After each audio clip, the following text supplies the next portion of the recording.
Hello, everyone. Thank you for joining us. I hope that you can all hear me. Okay, I'm sure you can.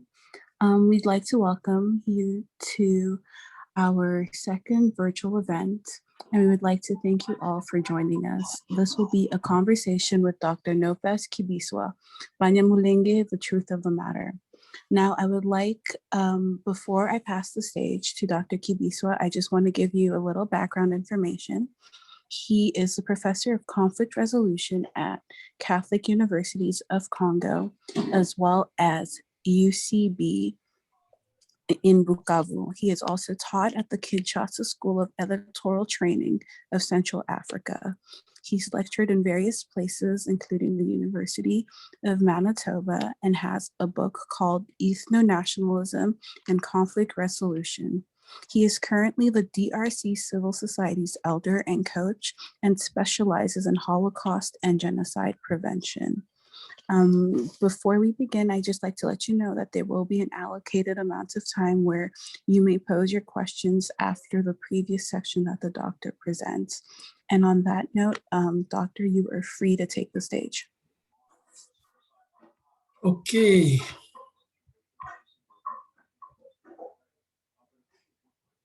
Okay, thank you very much.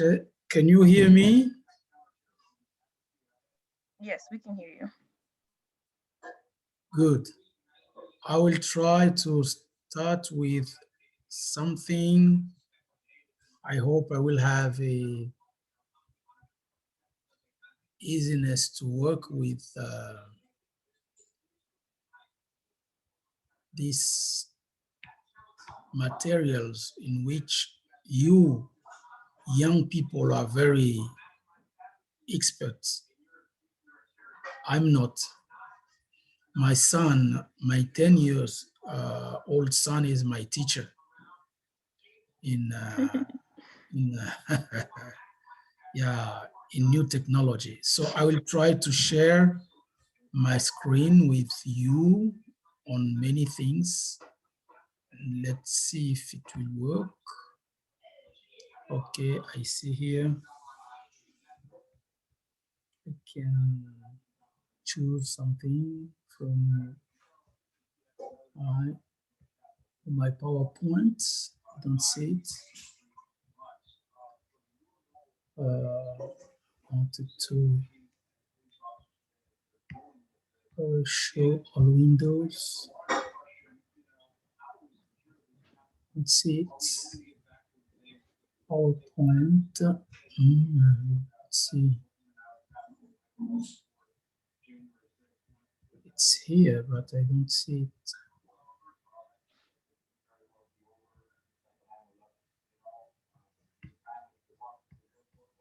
Yes. I think you have the plan given by Larissa. Yes, we have a outlining, yeah. With some questions. And I would like to go through those questions and give some simple answers before I go deeply in them. And those who among you have opened my book,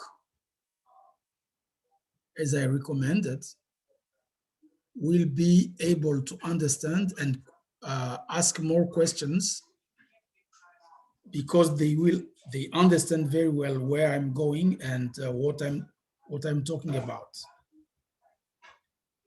As a peacemaker, a peace builder, my way of addressing this issue of Banyarwanda, self-named Banyamulenge, will be and is, I want it to be different from the way activists which you may be, or those you know, address the issue. They may address the issue with some kind of sharpness or some kind of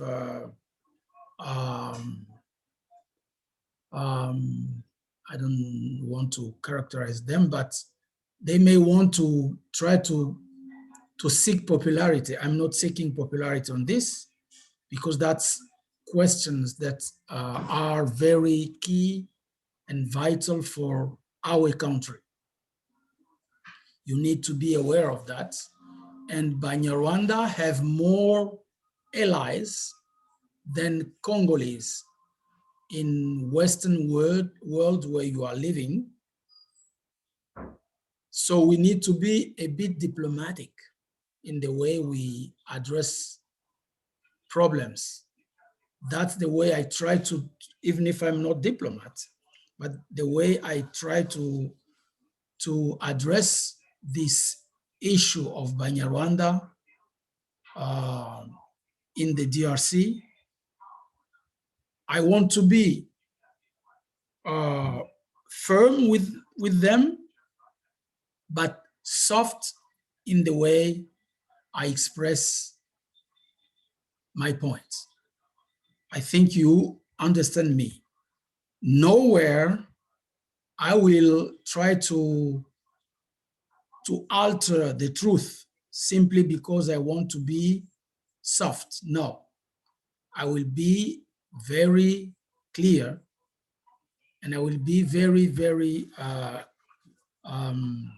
firm in addressing those problems, but with a bit diplomacy. So I saw the first question by Larissa saying, people of the Mulenge Mountains, origin of the word Banyamulenge. How and when did they flee Rwanda? And then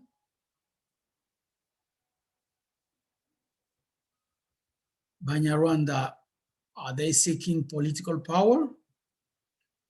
Are they seeking territory? Did they attack Congolese? And if I had to respond right away, I would say, people of the Mulenge Mountains, no.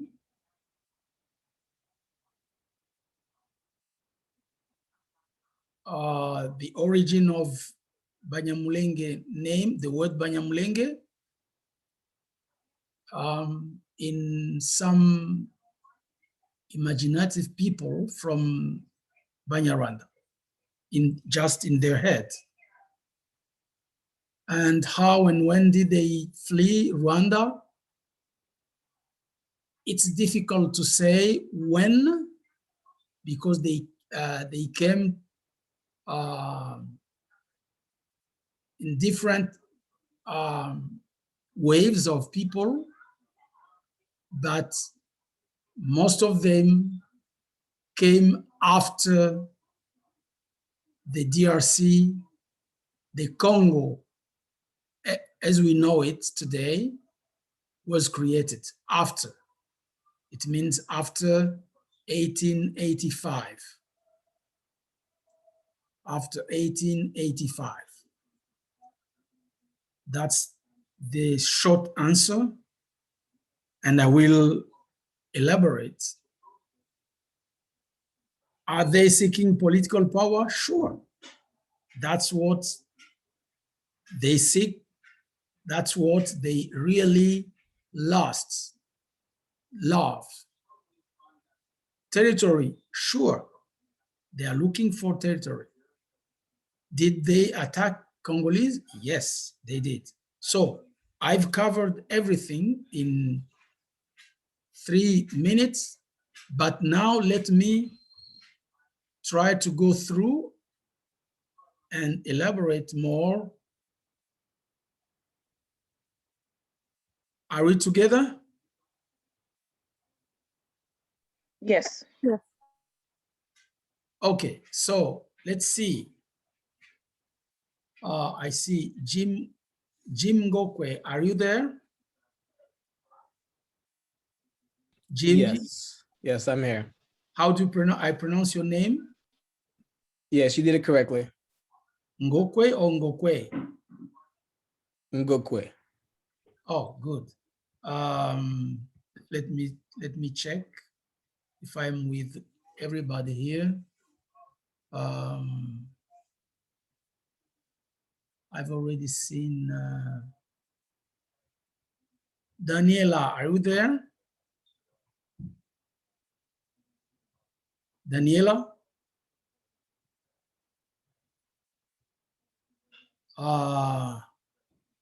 John Mukoko, are you there? Yes, I'm here. And Joyce? Oui, je suis là. Yeah, I'm here. Merci. Ah, très bien. And Naomi? Yes, I'm here. Okay. And let Tijan or Tijan? You can call me Tijani. Huh? Tijani. You can call me Tijani.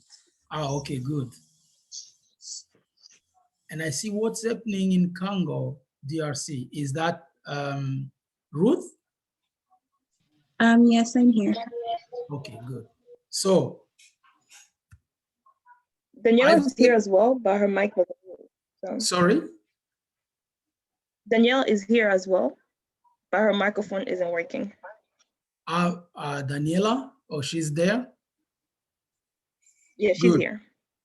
Good. Now, I don't know what's your interest in this subject, because I see it's like young people here, maybe they don't know exactly what is happening there, and they just hear from media here and from some people who talk to them about the situation in the DRC.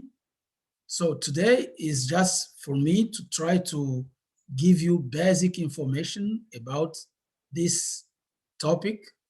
Is there anyone who read something from my book among you?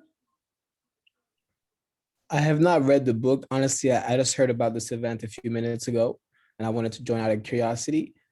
And Okay. so I'll definitely put it on my list of books to read. But the reason why I joined is because, again, I'm Congolese and I have a lot of questions about what's happening. And there's Yes. so many conflicting information.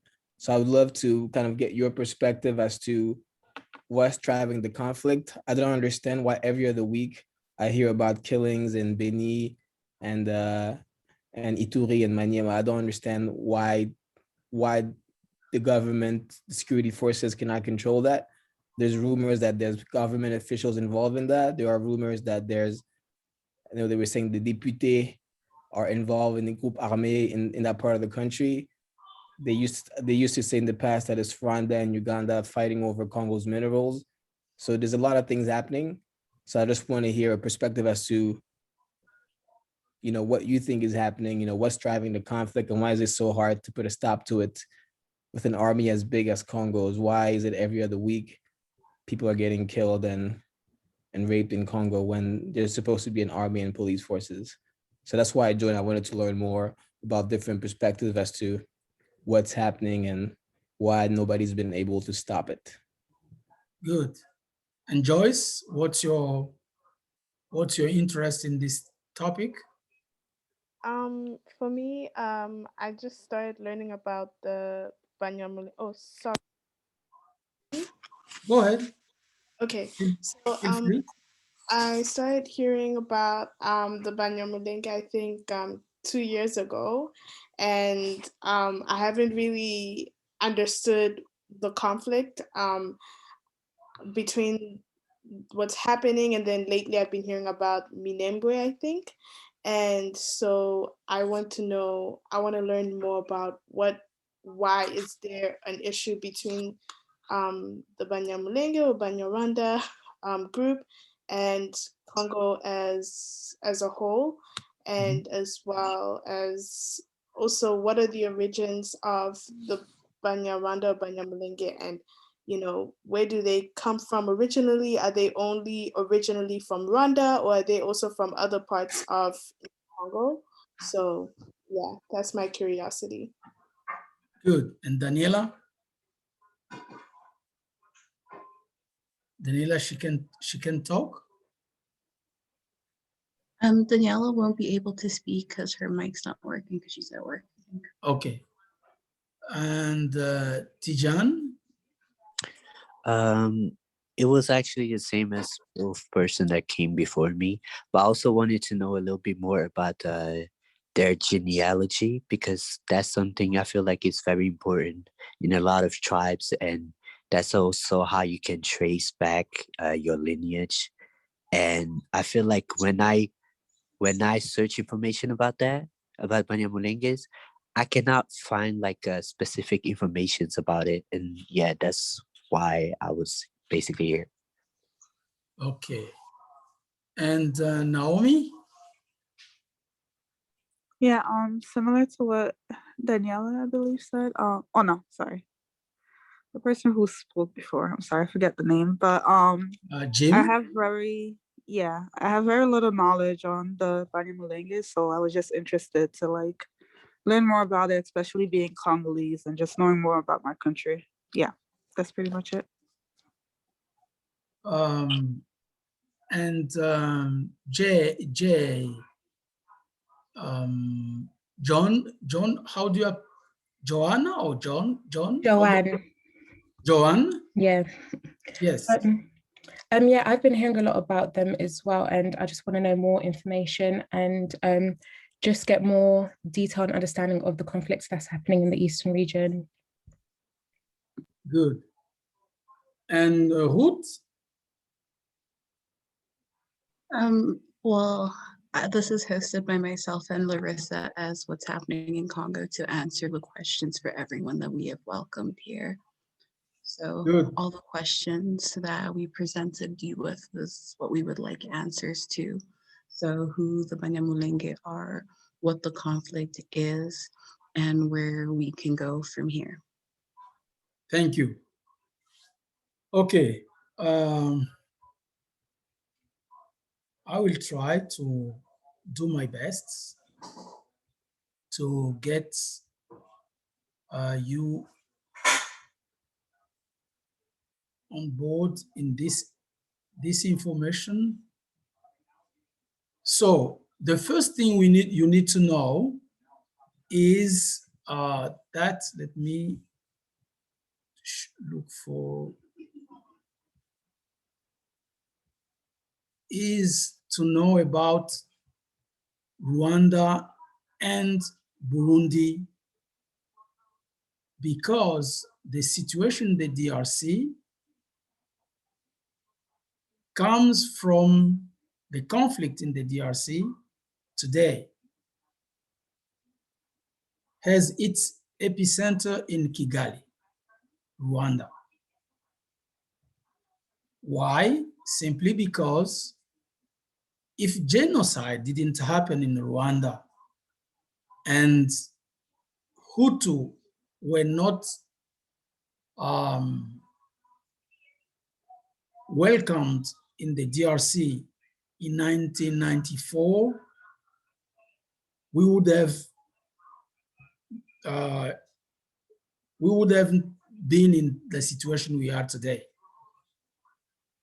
It is when Rwanda was attacked by its people who were living in Uganda, who were refugees in Uganda, the Kagame group, when they attacked Rwanda in 1990 and came to power, then because Hutu who were living in Rwanda were frightened because of their return with arms in hands, they fled the country and they came to the DRC.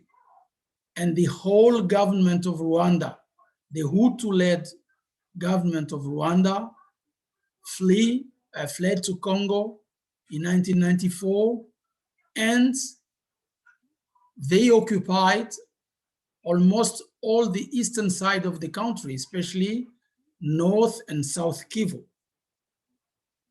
And because of that,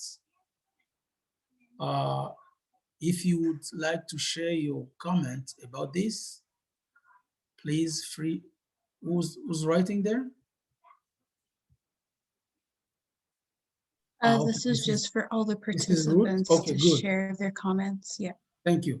So when they came to Congo and they lived in camps along the borders between Rwanda and the DRC, then President Kagame, and that time President Kagame was vice president.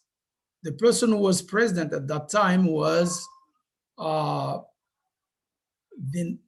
Hutu named Pasteur Bizimungu. Pasteur Bizimungu was the president of the republic, but the person who was leading really the country was the vice president, Paul Kagame. Then when these Hutu started attacking Rwanda back, then Rwanda decided to attack Congo, allegedly to destroy refugees camp in North Kivu and South Kivu. That was the pretext. That's what the alibi used to attack the DRC in 1996. But they started in 1995, sending some troops in the South Kivu. And troops they were sending in South Kivu were troops composed by people of Banyarwanda descent who were living in the DRC, especially in South Kivu. So you have South Kivu and North Kivu. In North Kivu, you have Hutu and Tutsi from Rwanda. And in South Kivu, you have Tutsi, essentially. Hutu who are in South Kivu were mostly from Burundi, because I think you know it, Rwanda and Burundi have the same makeup. They both have 3 ethnic groups. They have Hutu, who are about 85% of the population, both in Rwanda and in Burundi. And they have Tutsi, who make up about 14 or 15% of the population. And they have pygmies, they call Twa, who are about 1% of the population, respective population. Then the situation in Rwanda. Rwanda was led by Tutsi as kings for about 7 centuries. Let me say, starting the year 1096 to 1959.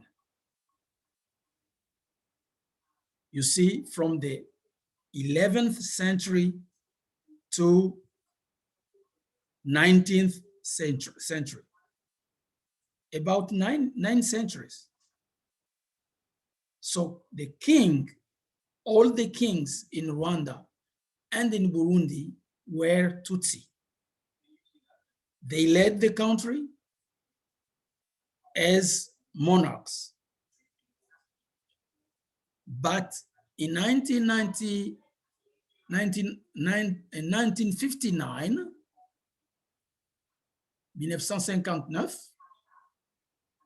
are we together? Yes. 11e siècle, for those who speak French. 11e siècle, l'année 1096 à peu près, c'est-à-dire 11e siècle, Tutsi were leading Rwanda until 1959. What happened in 1959? The event that happened that year was what is called in Rwanda Hutu social revolution. During the Hutu social revolution, Belgians pushed Rwanda Hutu to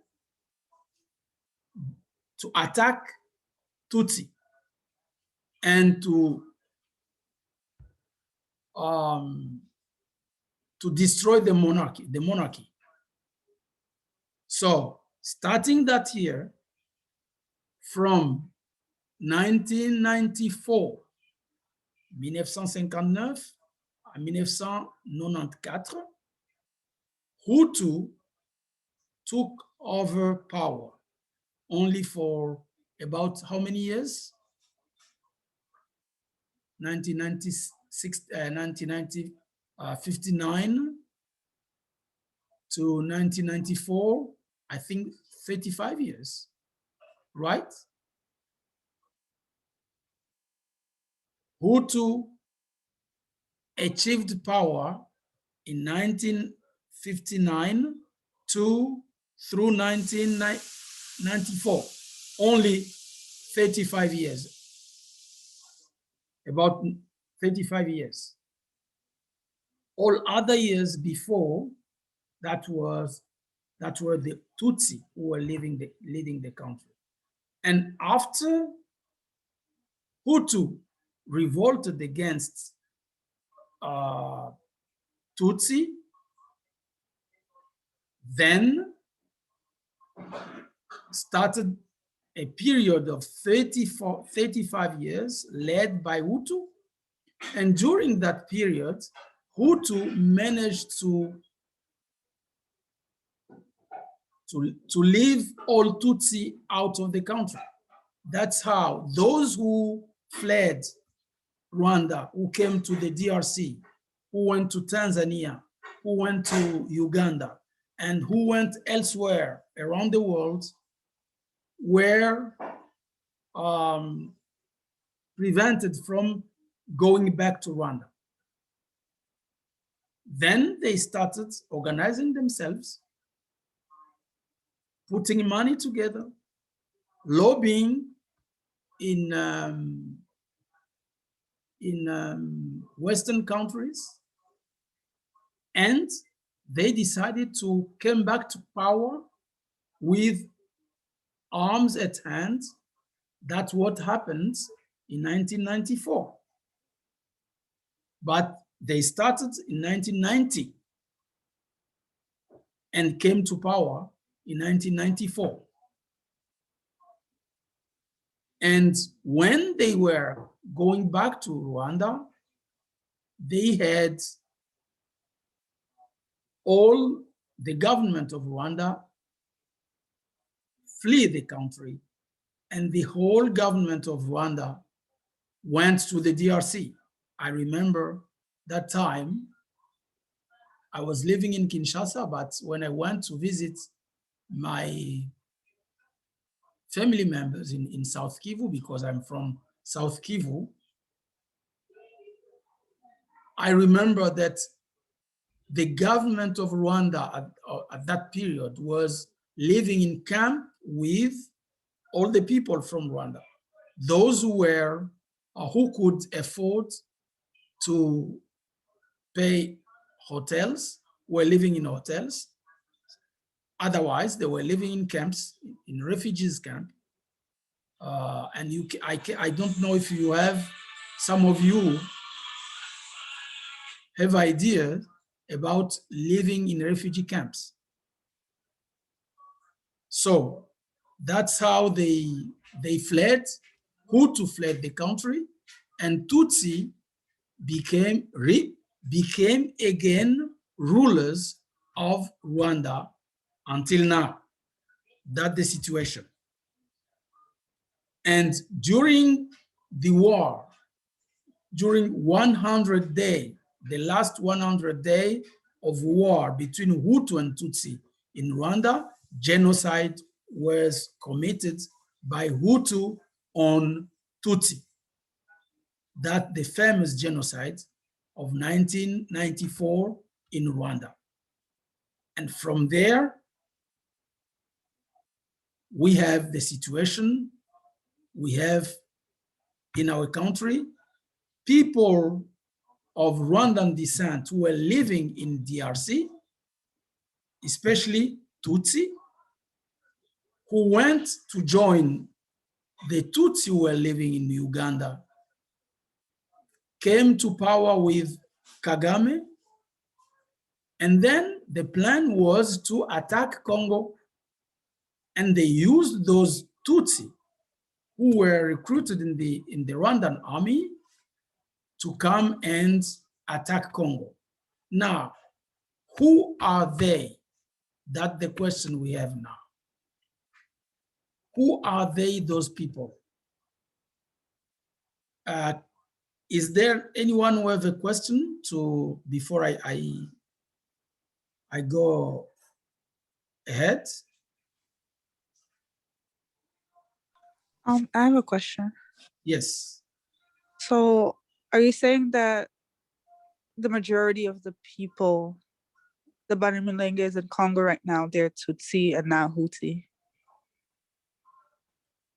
Yes. Okay. Those who call themselves Banyamulenge, and I will explain that, and I don't like to use that word, even if for scientific and teaching reason, I use it. Those who claim to be Banyamulenge, I call them self-named Banyamulenge, are essentially Tutsi.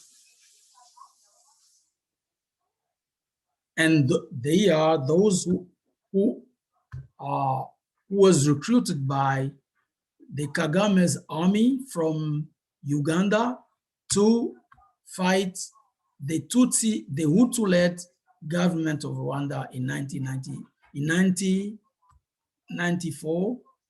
That's the answer. Is it clear?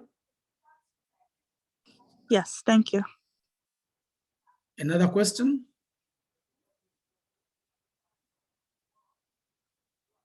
Okay, so I continue. Now, who are those people who were living from Rwanda, who were living in Congo, and who get recruited in the Rwandan army? The Rwandan army at that time was called APR. L'Armée Patriotique Rwandaise, RPA in English, Rwandan Patriotic Army. So they were recruited from people, Banyarwanda living in South Kivu. Who are those people, Banyarwanda living in South Kivu? They say themselves that they are in Congo for several. Some say they came in Congo in 1500. Others say in 1700. Others say before. They only say before the Congo became Congo. And you all know that Congo became Congo in February 1885, right? February 1885, 1885. Pardon, who arrived in 1885? February 1885. Is when the Banyarwanda arrived, or some No. claim to have arrived? No, Congo became Congo Okay, in, okay. in 1885. 1885. In February, after the Berlin Conference, which was held from November to February, November 1884 to February 1885. And everything they say, everything they have got their friends say about them was only to try to say, to show that they have been in Congo before February 1885. That was the target, the objective they had. Then, when you look for data, let me try to show host disabled participant screen. Can I share my screen with Larissa? Yes, I just made you host, so you can go ahead. Okay. I'm trying to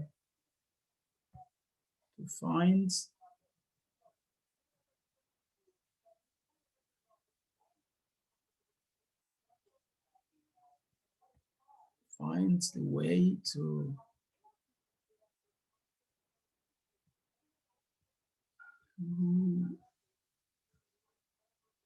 okay, I think here we'll be able to.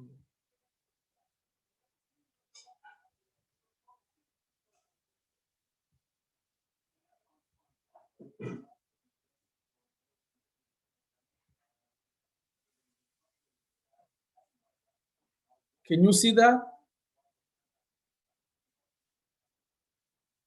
Yes. Yes. Yes, we can. What do you see? A slide, a PowerPoint. Presentation. Who are they? What's the title?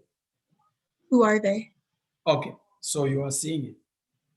So I want to play something and then see if this will work.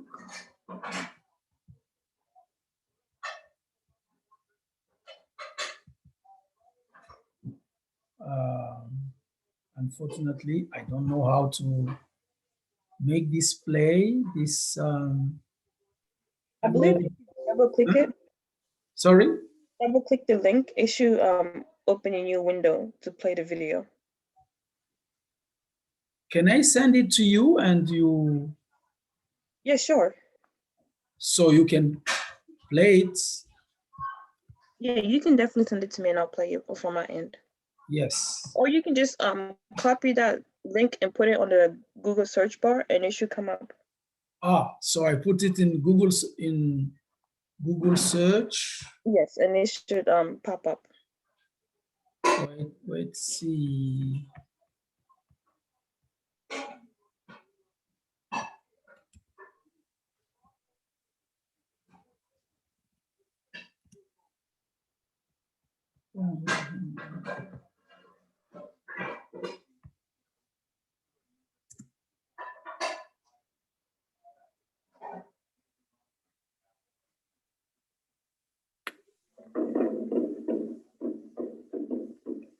Until recent years, refugee problems were Okay, unknown. yeah, I'm able to see the screen. Can you share that screen as well? Awakening of intense political You life. said?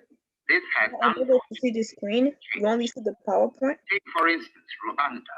How do you do it? In July 1960, So in the screen sharing, ready before that time. Okay, And then let me stop share- it first. Yeah, and then start sharing the screen again and select the YouTube video as the screen you want to share.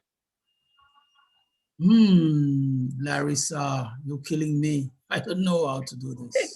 So click on share this. Can you end your screen sharing? Let me go there and see what possibility I have. Let So me if see. you I end, see a share.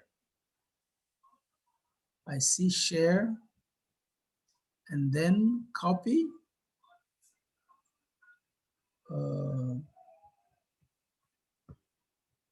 Oh my goodness. okay. I guess is there pictures, images you'd like for us to see in the video, or can we just listen to? Yeah, I want you to see how they came, how they were put together. Let's see. Let me call my son. Amen there. Amen there. Yeah.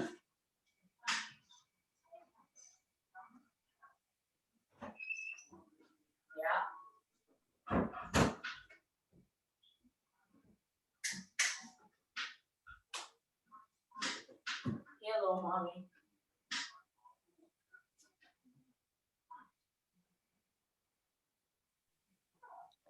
Please bear with us as we figure out the technical difficulties.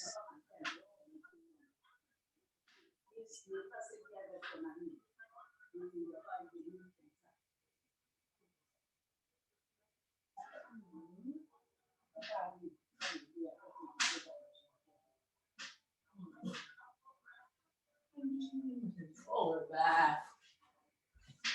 David.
I think he went to go get his son to assist him.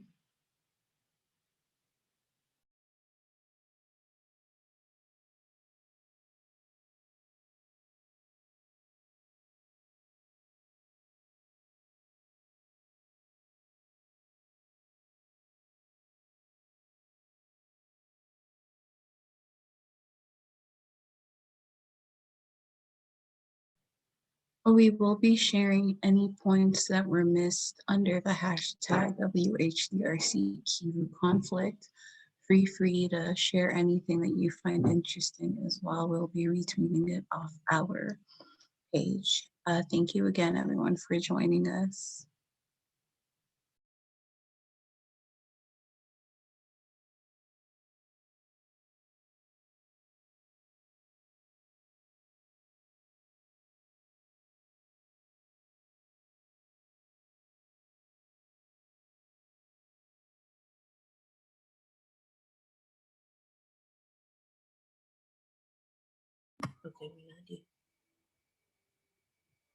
Okay, Larissa, Mhm. do you check if you have received the link? Okay.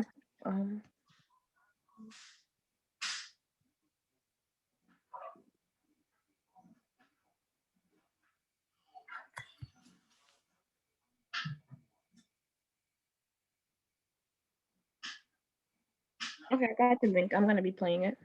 You have the link now? Yes, I have the link. Good. Thank you. That's my My 10-year-old son is my professor in that.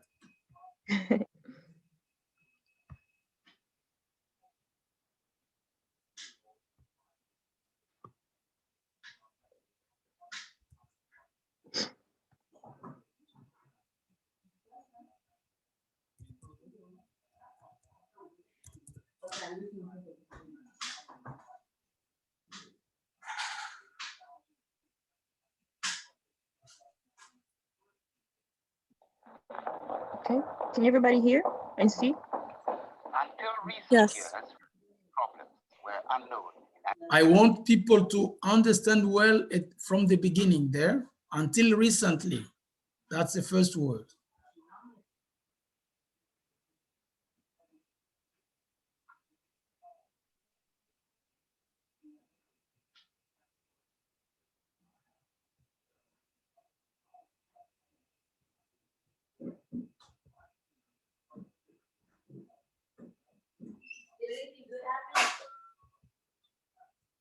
We can't hear anything.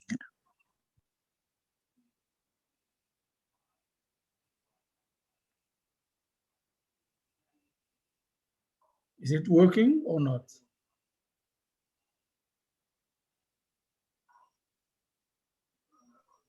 There's no volume.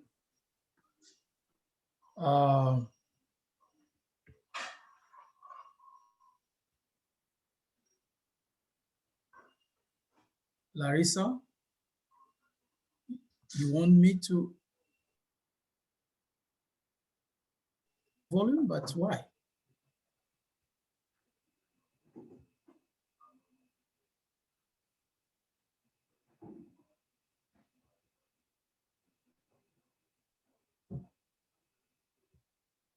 What's wrong?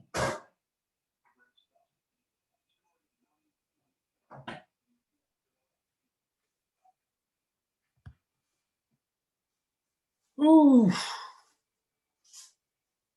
but my volume is at its top.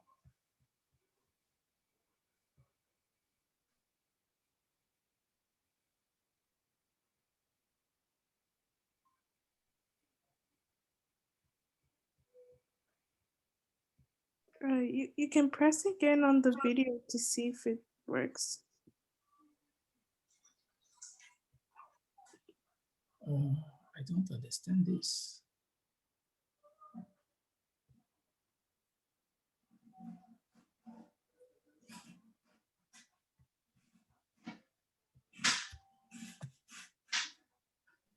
Maybe you can try stop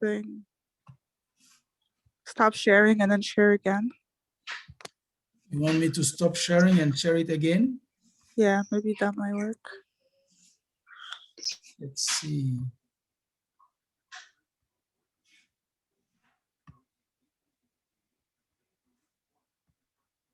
David?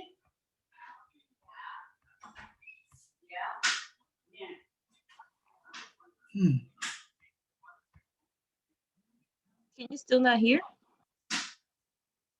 No. Can you still not hear? Oh, oh Lord. Okay, let me continue.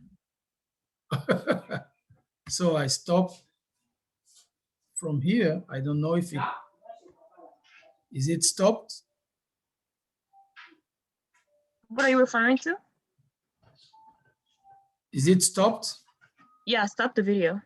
Okay, so I will try again once more and see if this work. Then we may continue with it, or otherwise I'll just be talking and look for other materials. I think you can share the PowerPoint. As far as the video, I can send everybody the video so they can just watch it on their own time. Since we're having difficulties playing it here. Okay, let me try simply. But I don't like only PowerPoint because that's.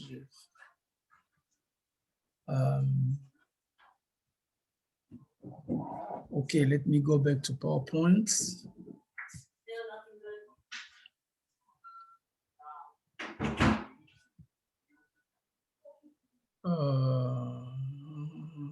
This is PowerPoint.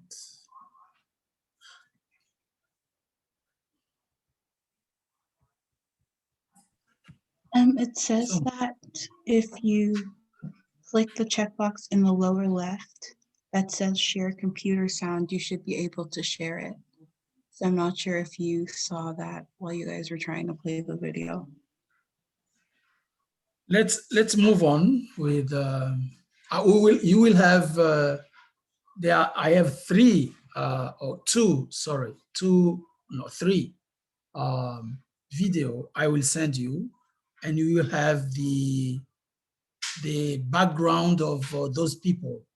But let me give the definition of Banyamulenge by some authors, Western authors. The first one is, do you see it? Yes. Yes, we do. Yeah, the first one is UNSC, that's the United Nations Security Council group of experts. In its report in 2011, they say the Banyamulenge are a Kinyarwanda-speaking ethnic Tutsi population that first migrated to the high plateau of Minembwe in the late 19th century. You see that? That's the first one of the definition.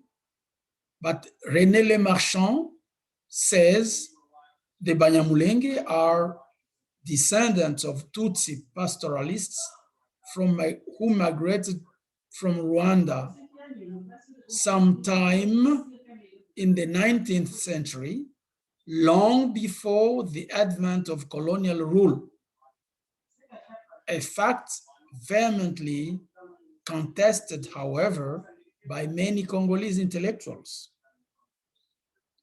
And he is right. And Thomas Turner says the Banyamulenge are Tutsi and identify themselves as such. They arrived in what is now DR Congo in the 19th century, before Congo itself became a colonial state. And you will see almost all of them want that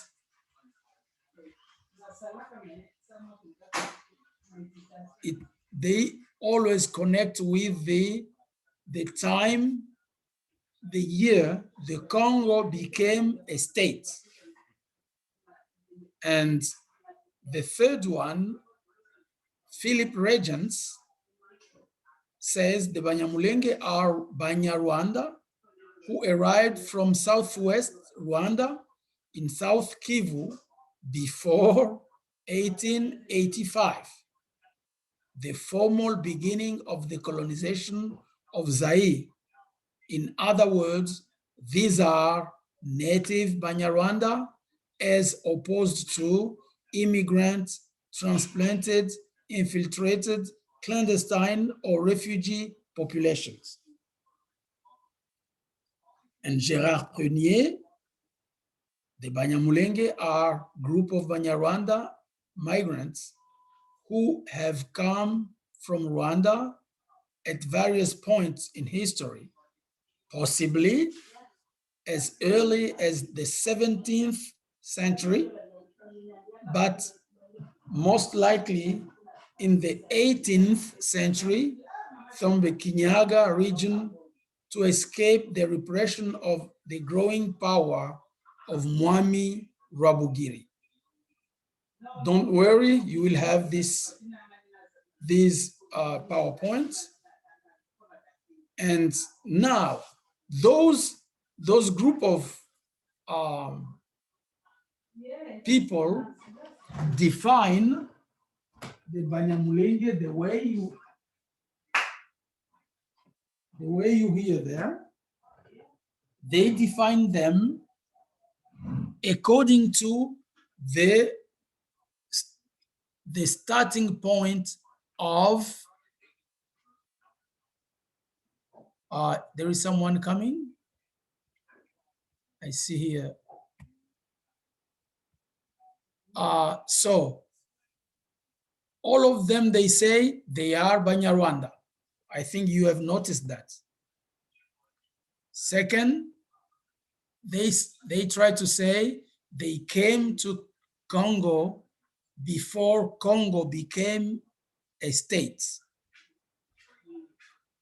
Those are two things you may have noticed in their definitions. They all say they are Banyarwanda, and they all say they came to Congo before Congo became Congo in 1885. But now I have another one.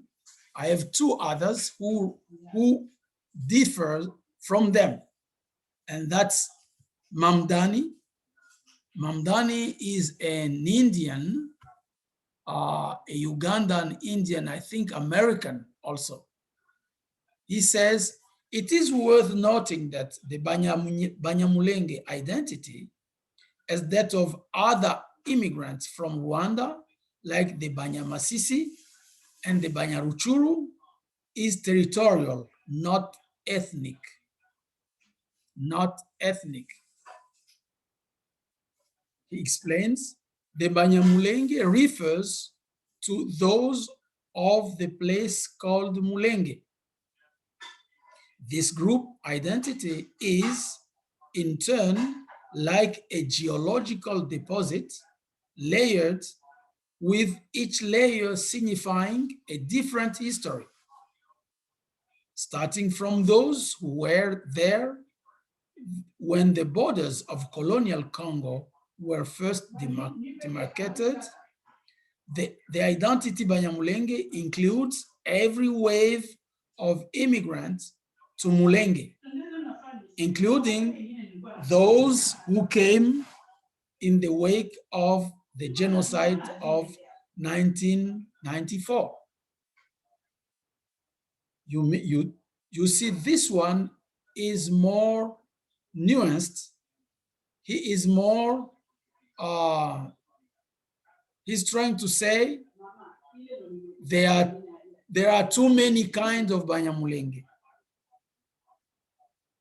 So the identity is not an ethnic one. It is he call it a territorial one. I need you to notice that. And again, he comes back to the same point, trying to define themselves according to the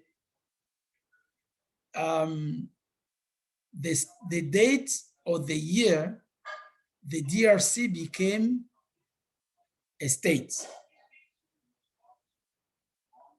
And the last one I will show you here is from Les Marchands, René Le Marchand.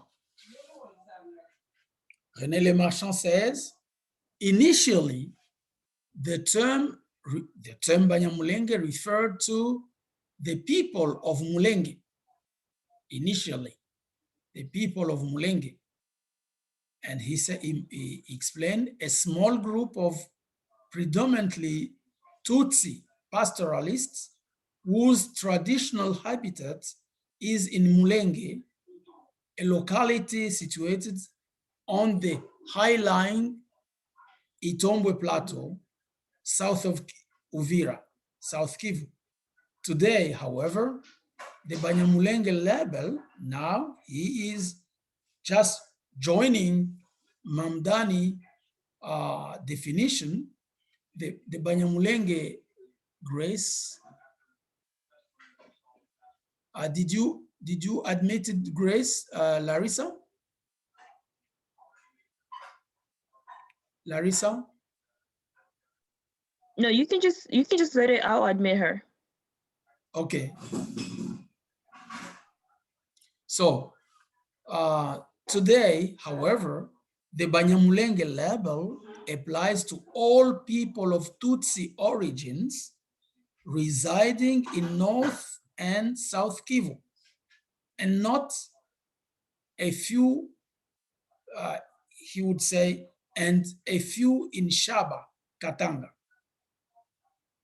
From a small, highly localized community, numbering no more than 30,000 people, the term has come to designate perhaps as many as 300,000 ethnic Tutsi, irrespective of their place of residence or historical roots, lumped together under the same ethnic rubric are those Tutsi who lived in North and South Kivu long before the advent of colonial rule, those who migrated to the area during the colonial period, and the tens of thousands of refugees who crossed into Eastern Congo in the early 1960s during and immediately after the Rwanda Revolution.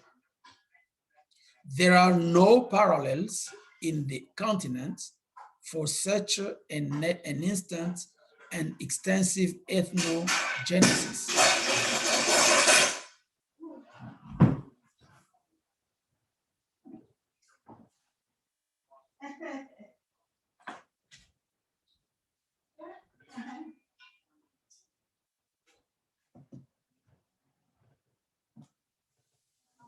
So you have there different definition given by someone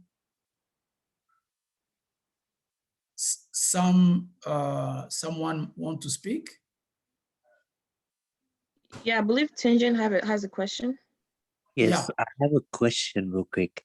I also heard about the term like Banyabwisha, and I wanted to know about what does that mean actually? Like, is that also like a subgroup or like a name they have given to themselves?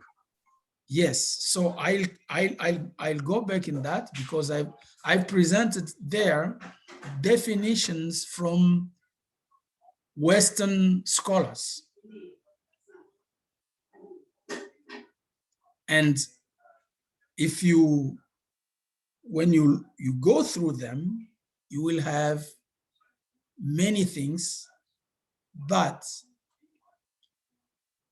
as always, Westerners want to define us. They want to define how we should be and how we must be. They give definition of us the way they want, and as they have power, they definitely have a say on us. The reality is this: I am Murega from South Kivu. I'm not defined according to the borders of the DRC. And that's the case for every tribe in Congo. None of them is defined according to the limits, the borders of the DRC as a nation. Each tribe in the DRC is defined according to his or its descent, according to its common ancestor. So for me, as I am Murega, my ancestor is Lega, not the name Lega doesn't come from a land, from a territory. It is a name of the common ancestor of all the people who recognize themselves as descendants of Lega. Do you see? So when they try to define a people according to the borders of the DRC, they are wrong.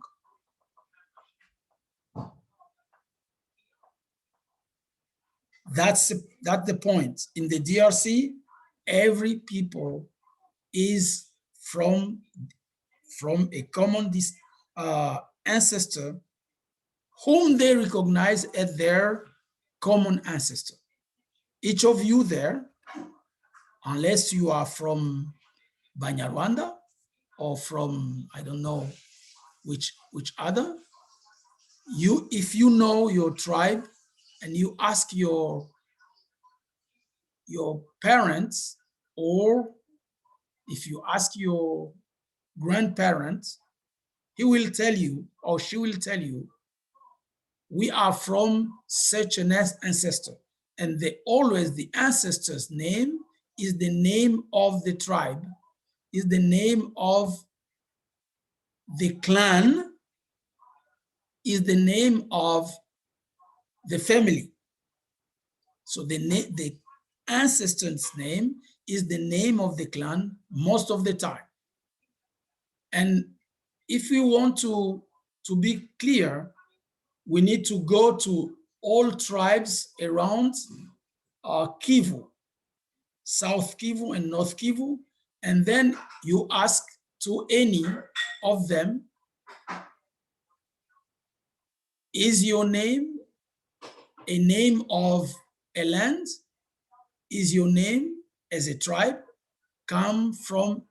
did your name come from your land? The answer will be no. On the contrary, the name of the community is given to the land they inhabit. For instance, if you go to my territories, you will have, they will call it Burega. Burega meaning the territory inhabited by the Warega or the Balega. If you go to places where Babembe are in South Kivu, that area is named Bubembe or Ubembe. It means territory inhabited by Babembe. If you go to Bukavu, you will find people named Shi, Bashi. And the territory they occupy will be named after them as Bushi. That's how it is. It's not about the borders of the country. No, it's about the common ancestor whose name is transmitted to all the people who recognizes him as their common ancestor, and that name is then given to the land they inhabit. That's how it is, not the reverse. Not the reverse. So, to respond to your question, the Banyamasisi, because you heard it, and Banyabwishai and so on, because that's one of the part of the definition from Mamdani. He say Banyamasisi, Banyaruchuru, and he says, this is a territorial reference, not an ethnic one. Are you still seeing the definition on your screen? Yes, we can see. Yeah. Yes. So he says himself that name, that identity is territorial. It is not ethnic. I'm not the person who's saying it. I'm just reading. That's Mamdani in his book written in 1999, page 56. So, to make things clear, an ethnic group in those areas of South and North Kivu, the ethnic group's name comes from their common ancestors. And they recognize that ancestor as their common ancestor, and they have that name. They can change it. They don't have control over that name. They can change it. They can say now, today, I am Murega, I become, let's say,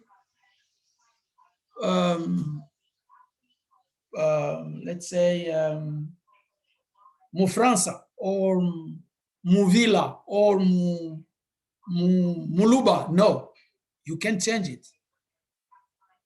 Either you are it, because your parents, your grandparent recognize that name, that person, they bear the name as the common ancestor or not. Am I clear?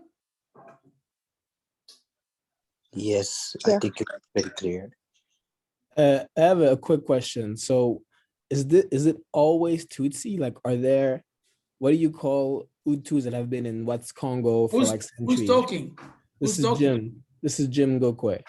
Okay, Ngokwe, go ahead. Yeah, so I know we're talking, it's mostly referring to, Tutsi that have been here for however many long. What about Hutu? Because I mean, there are, like, what are they called? Are they, I'll go there. I'll go there.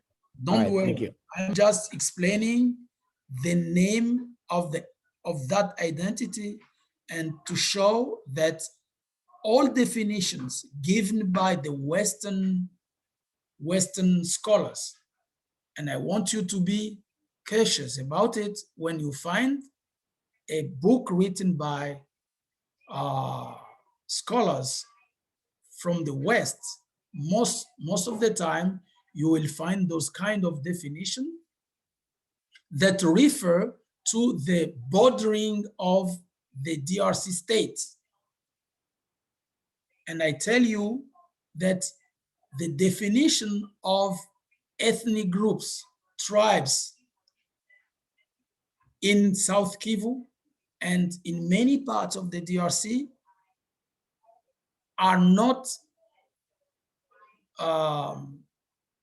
framed according to the borders of the states. No, they are framed according to their common ancestor. The name comes from the common ancestor. All of these people recognize that we come from such an ancestor. I'm quite sure that that may be the same for the Chokwe or the, I don't know, others, but that's how it is in that part of the country. In the whole South Kivu, in the whole North Kivu, most of them have the name of their common ancestor. Now, what about those self-named Banyamulenge? Those self-named, I'm sorry. okay. I know, like, you only mentioned Western scholars. Do we have any scholars, like, from either African countries or whatever, that have defined these people? And most of us, we define things according to our Western masters most of the time. So you may have some people who define them the way they define them according to They will say, according to Mamdani, according to Regents, according to Les Marchands, according to all other people I've mentioned there, you have, and they, because they usually call themselves prunier, they usually call themselves, name themselves as experts of the region. But all people who are aware, that's why I'm trying to talk to you, to give you, to make you aware of that kind of situation. Just be cautious. All the people who are aware of the reality, they won't define them according to the land they occupy. The land is defined according to people that occupy it, but the land doesn't define the people. On the contrary, in Rwanda, you have Banyarwanda. Banyarwanda.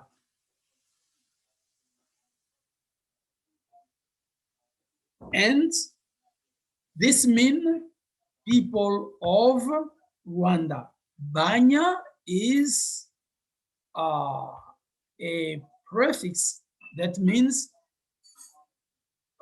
habitant of Rwanda. Inhabitant of Rwanda.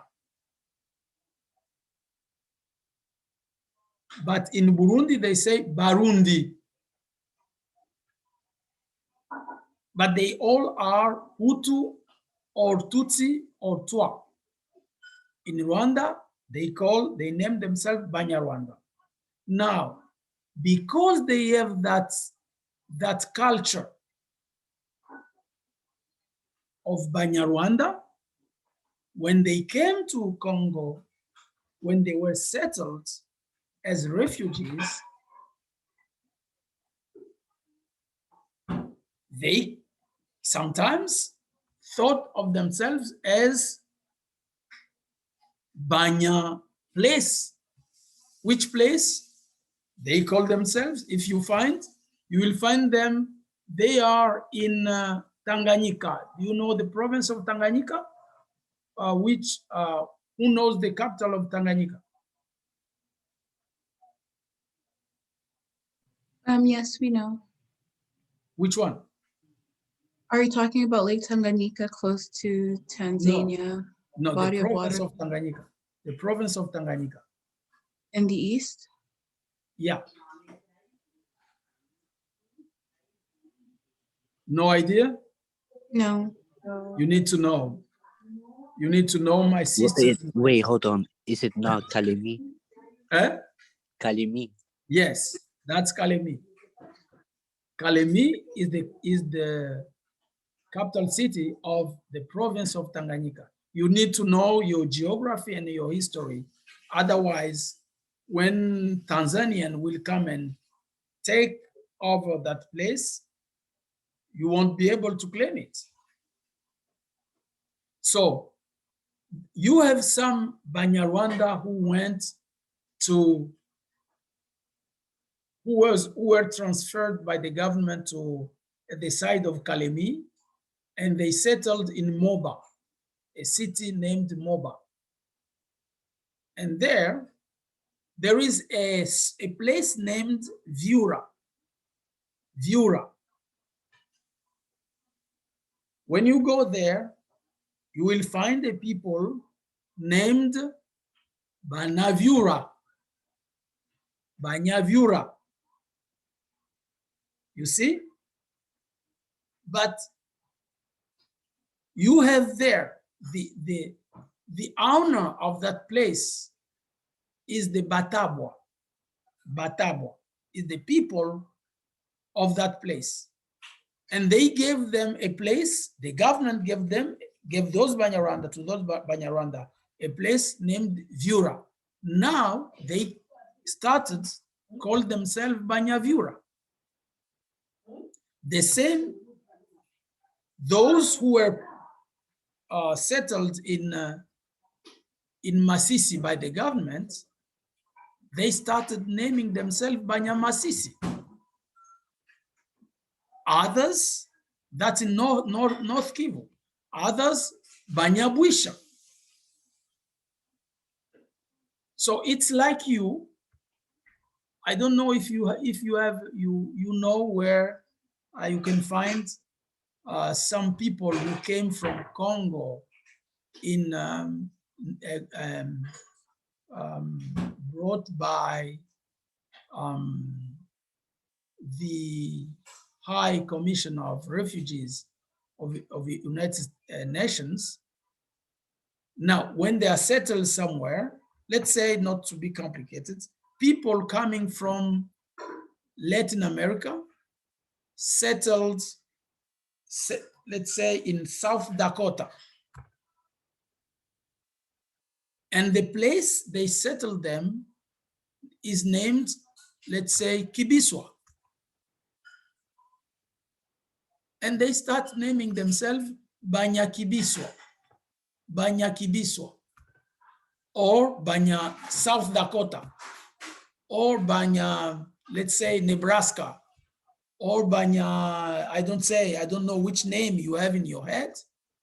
So where they were settled, they now take that place and begin to name themselves after that place. That's the mechanic they used. So those who were after the Hutu social revolution I mentioned to you, when they were settled they were settled in three places. The first place was Mulenge. The other place was Katobo. And the other place was Lemera. So Mulenge was the place which was bigger than the others. Then they started, I can't say that they started calling themselves at that time by the name of Banyamulenge. No, the name of Banyamulenge, and that's now the answer to the third question. When did this name started? And who created it? The name Banyamulenge comes from Mulenge, which is a city in the Uvira County. I don't have any I should have found a map where I could find Mulenge, but the only map I have, I can show you.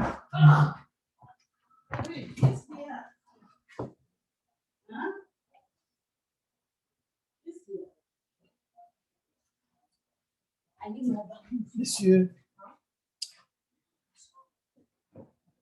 the only map I have, I can show you. Let me see.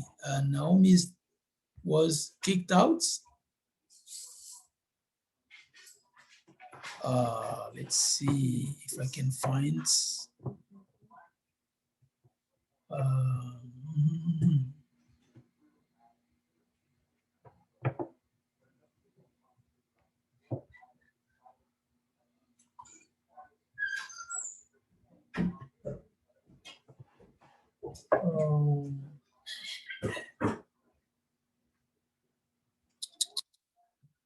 Okay, I don't have a map. I can show you.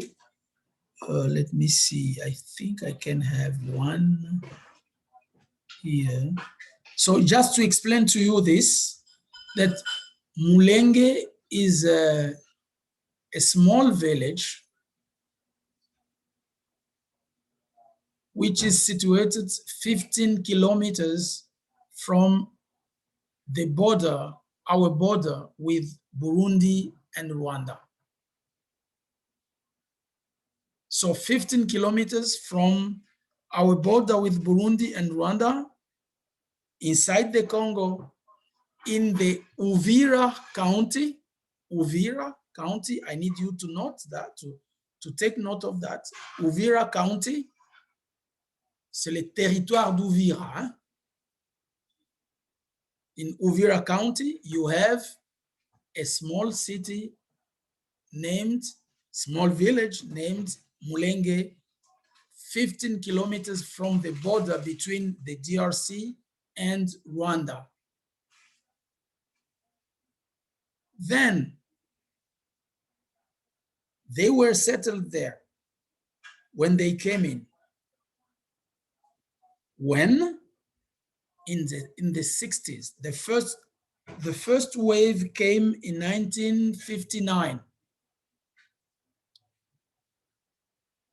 The second wave came in 1962. Other waves came in 1964, others in 1970. Then, in the 70s, started that name of Banyamulenge. In the 70s, dans les années 70, dans les années 70, started the name called the name Banyamulenge by a congressman from Banyarwanda, because before the crisis, we didn't have enough tendency to discriminate them, because they didn't pose any threat to any Congolese. But when it came to the situation that they started being members of the government and the parliament in the Congo, then problems started. Why? Simply because some leaders in the Congo said that Mobutu was using them because he was granting them, he was paying them the fact that they helped to shut down the revolution, the Lumumbist revolution. And that's true, because they got involved in rebellions in Congo. Even if they were not Congolese, but they started mingling with the political situation in the DRC. And that's where the problem started. And because there was someone among them named Isaac Gisaro, because he wanted to remain congressman, he now created that name of Banyamulenge. So the first time the name is used in literature in Congo is in 1974. 1974.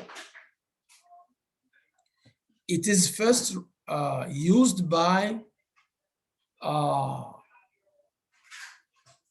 a person who has a parent from Rwanda and a parent from the DRC.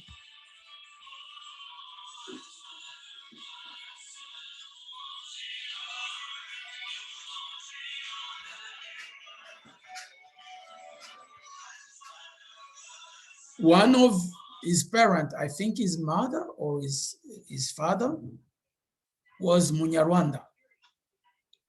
So that person is the first to use the name Banyamulenge in his PhD dissertation. He wrote his PhD dissertation in English, but because he wrote it in English, it wasn't known by many people. It took about 2 years, in 1976, that the same name was used by another person. This one was from the same group of people, Banyarwanda. He was completing his history major at the ESP Bukavu. So the first to use the name is his name is c'est un Métis. He was in RCD when RCD movement started. He was with Wamba Diawamba. Do you know? Is there anyone who knows Wamba Diawamba? I've heard of him. Huh? The name sounds familiar. Wamba Diawamba was the first leader of the Rwanda-led rebellion after Laurent Kabila. You remember we had four so-called rebellions. The first one was the Laurent Kabila rebellion in 1996, but he was just spokesperson. That's the way they used to call him. He was not the president of the AFDEL, but he was the spokesperson. So he was led by Rwandans, especially Bugera and others.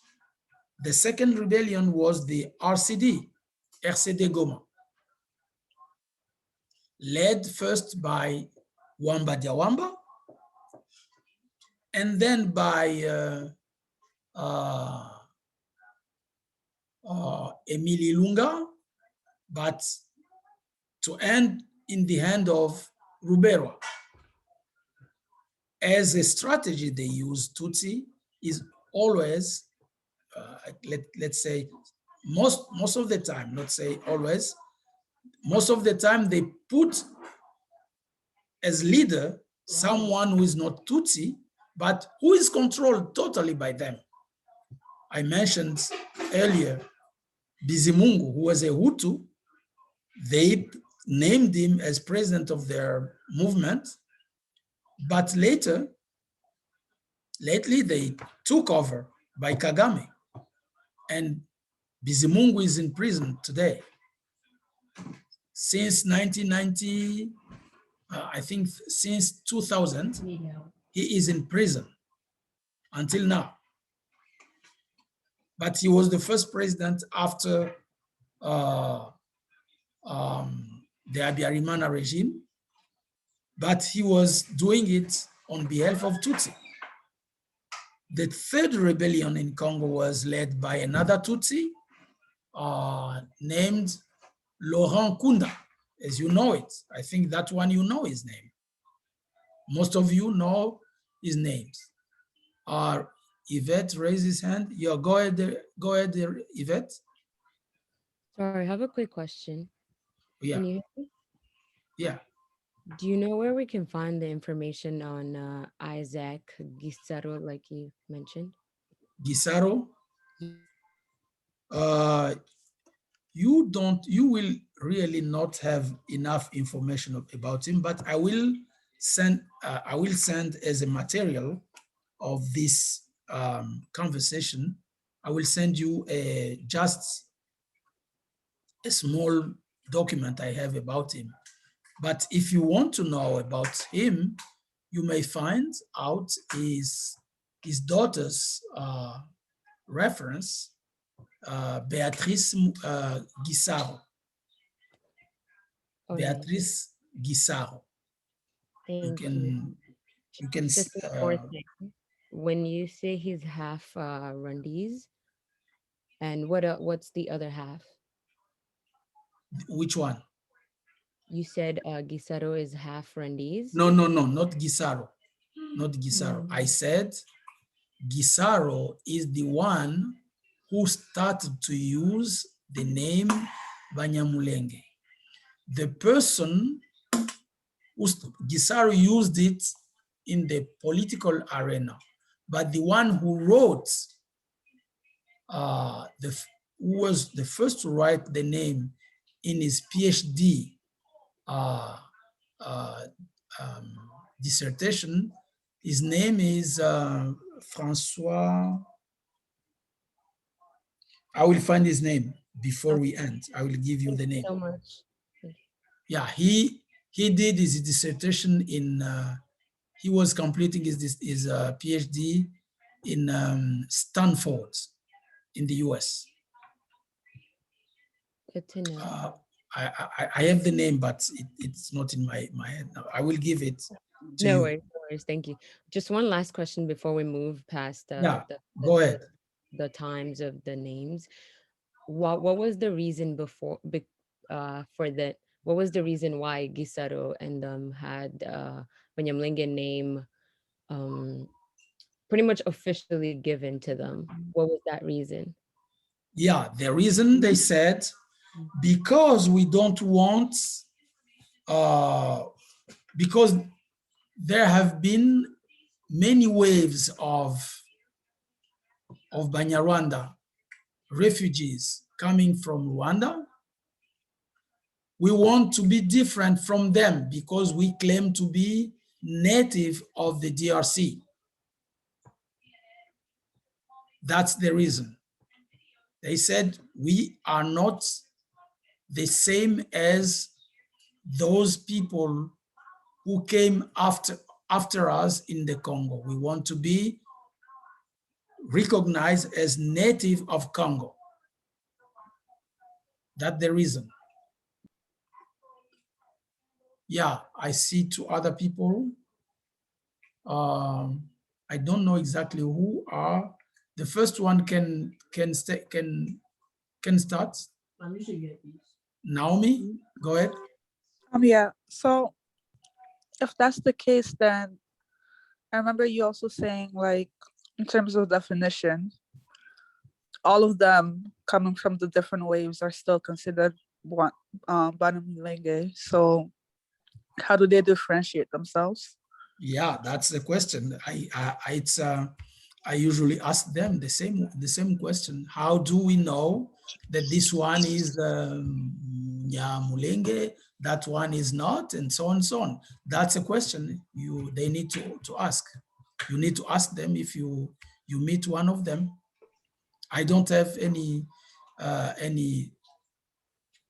answer to that because it's just difficult. Can I just interfere for a second? Yeah, go ahead. Why did our government accept their name given to them to differentiate? If there wasn't really much differentiation, why did the government accept it? The government of the DRC, you mean? Yes. First of all, not all government accept that denomination, but the government after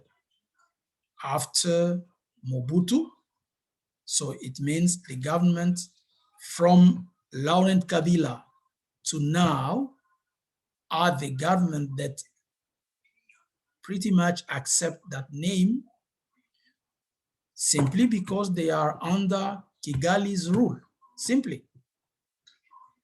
That's the answer I can give you. Before that, that name wasn't accepted as the name, the official name. Those people who came from Rwanda, be they Hutu or Tutsi, the official name is Banyarwanda. That's the name. if you look into all literature before the let's say 70s, you won't find any use of that name Banyamulenge. None. You can try to look for, you won't find any. And when I show you now, I will show you the list of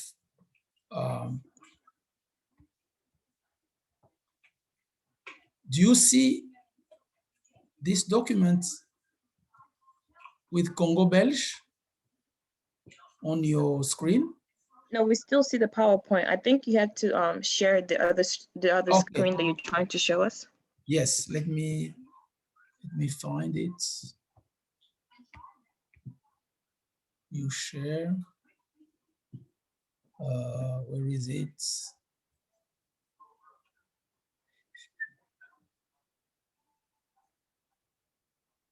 This is it here. Can you see it now? Yes, we see it now. Okay, I will look for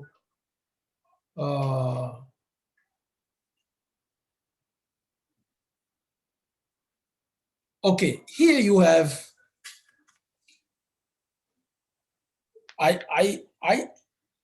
I'm quite sure that everyone can read French and understand it. This is a document of 1954, Orthographie des noms ethniques du Congo belge. Because I eat beans with like rice. He said he eats beans with rice. Okay, you should. So you have there les noms bantous ont au pluriel une série de préfixes fort différents. Bakongo, Swahili, Angul, Bembe, and so on and so on. But just to show you this, the list of people, okay, and you have here the name, tous les noms ethniques au sens de la lignée D, par exemple, Banja, Rwanda, Bashi, Lele, Benya, Kori, Bena, Lulua. You have the name of people, Bakwa, Luntu, Bafwa Ndaka, Boso, Modanda, ainsi de suite. Alors, now I want to go where they write the names.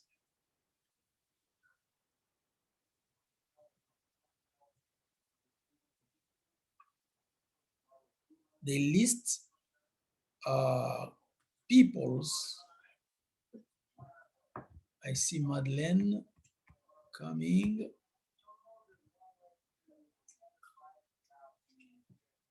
Bashilele.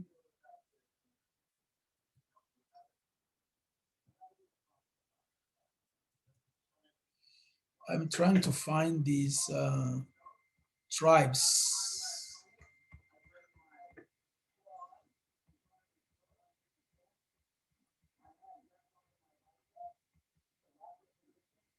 Okay, I'm here. So you have, for instance, here, you have names of places and the name of tribes who live that place. And when I go to look for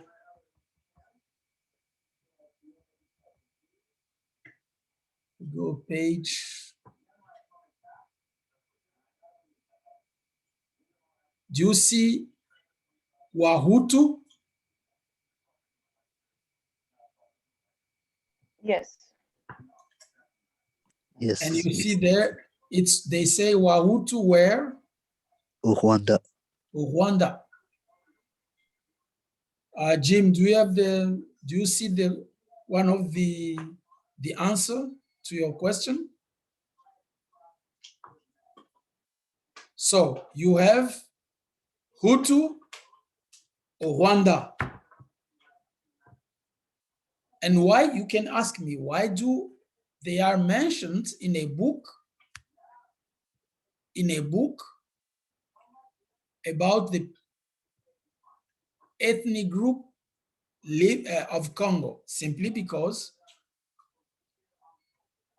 people have been transplanted from Rwanda to the DRC, to the Congo, by Belgians for labor reason.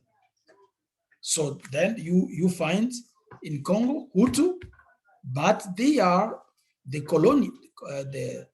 colonial masters themselves. They know where these people came from. So Hutu came from Rwanda. I will find also Tutsi. But if you see here, you have, for instance, Hunde. Hunde, they are in Ruchuru.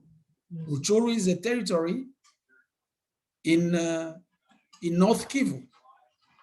You have here Holoholo, Waholoholo. Waholoholo is also Baholoholo, comme on peut le dire. Where are they? Albertville. Who knows this name? In Congo? Is there anyone who knows? Which name are you referring to? Albertville, this one. Isn't that similar to Leopoldville? Yeah, it's similar, but it's not the same. Leopoldville is now Kinshasa. That's Galiming again, I think. And Albertville, formerly, that's Kalemi. That's the name of Kalemi. Okay? So these people, Baholoholo, were in Kalemi and are still there because that's their place. They have each people has his place in Congo. Each people has his place. Let me go and look for Tutsi. Where are they? Tutsi. Tutsi. T. Tutsi. Tutsi.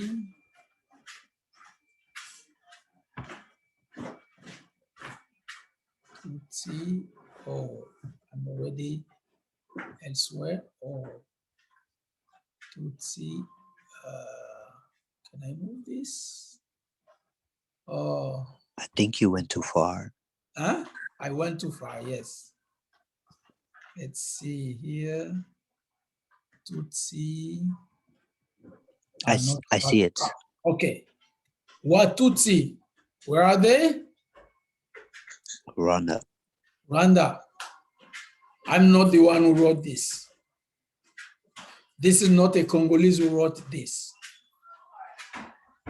This is a Belgian named Van Bilk in 1994, before the Congo became independent in 1960.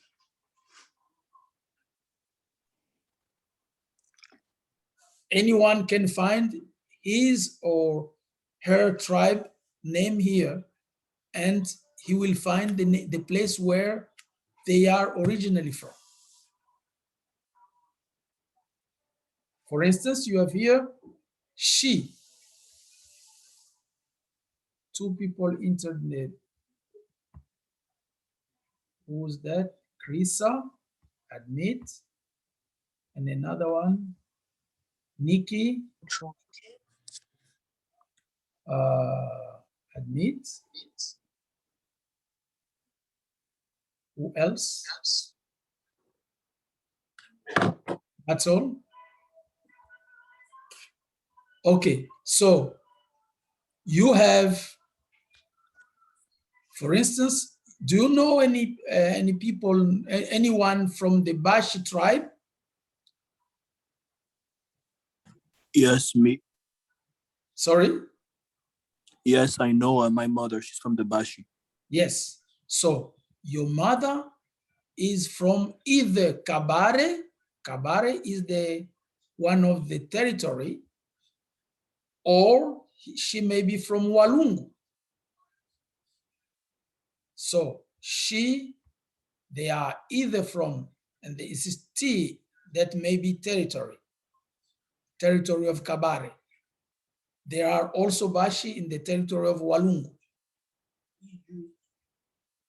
Yeah, in Idri, you have other Bashi, but they are named otherwise. They are named, they have this particular name. And so you have here Basolongo from Congo Central, Shukali, they are from the Nandes. This is a subgroup of Nande. Shongomene, they are from Mweka. Bashongo from Mweka. Basho from Mweka. Bashinji or Tushinji from Kahemba. Shila from Kasenga, and so on. I will send this material to each of you because you deserve it for your interest to the subject. And you can yourself check, and then if you have a question, you may ask me. And you have here, for instance, Yansi. Do you see Bayansi here? You see that? Yeah. Bayansi, they say Baningville. What is Baningville? Bandundu. Bandunduville. This, I like this because you just discover some Vulangba in Lisala, Vira, Bavira in Uvira. So you won't find any name like Banyamulenge on list of tribes written by, oh, Tijan was kicked out. Chibola, admit. You won't find any name like Banyamulenge in any, and I say in any literature before 1974. And even in 1974, it's only by one person, one scholar, Francois, the name.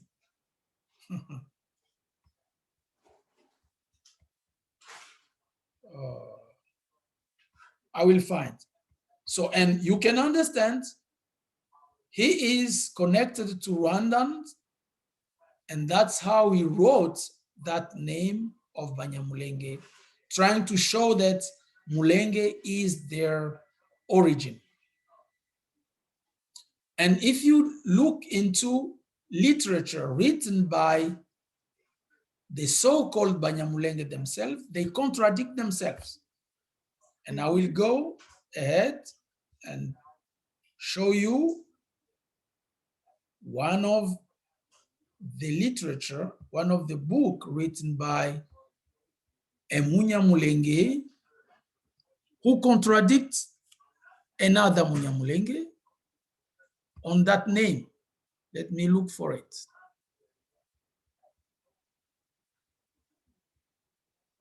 I'll find it here. Oh.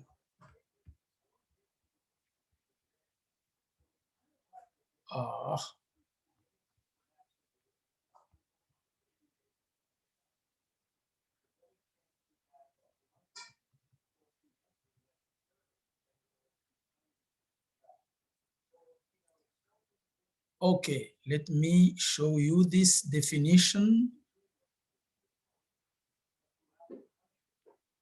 Let me share another new share. Yes. Let me see. This is it.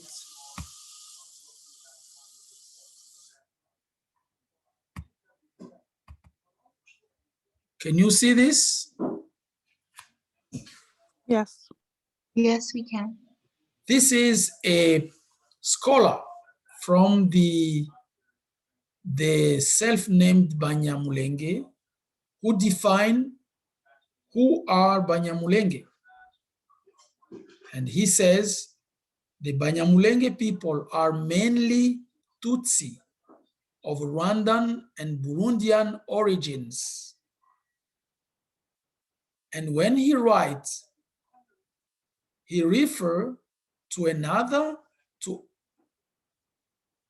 Tutsi, another self-named Munyamulenge, Mutambo. And I also have the book of that Mutambo. That book was written in 1997. So you see, it's a recent one. It's not an ancient one. And you have another, he mentioned another scholar there. And they say, but the community also integrated other Congolese tribes, not necessarily of Tutsi origin. Is that Yvette was asking, or Jim? Do you see that definition? Yes, I see it. Thank you. It's becoming more complicated to know who is Munyamulenge, because it's difficult to know who they are. And let me continue to find a place where he contradict another one. Sorry, just quick question while you're at that, because you said they contradict themselves, but according to which I find to be quite what you just showed earlier, you said that the Tutsis and Hutus in Congo are from Rwanda, and right there on this PDF you're on, it states exactly that Tutsis are from Rwanda or Yes. Burundi origin. Yes. So, and it's difficult to say who they are. And when I say this as Congolese, they say I am discriminating them, but they say it themselves. I'm not the one who's saying it, but I need to say it in a diplomatic way so that I'm not just considered to be against them, but I need to put in you facts. I don't want you to be deceived when you start getting into this kind of discussion, so that you can be aware ahead of time that we have a problem, because there is a group of people who want to be defined, who pretend to be Congolese, because they say we were, and we'll go to the date, to the time in a few moments, because, and he says here, due to different migrations and contacts with other tribal groups, the Banyamulenge community became an integration of Tutsi families from Rwanda, Burundi, and he adds Tanzania, and from the other Congolese tribes. Do you see that? Yes. And this Mutambo is one of the main leaders of the self-named Banyamulenge. He is the one who wrote for this a book in 1997, the title of the book is Banyamulenge. Qui sont-ils? D'où viennent-ils? Que veulent-ils? That's the title. Those who read French can tell me if I can send them that book. But you need to know that that book twists many truths. In that book, you will find, where is, am I at the end of the book?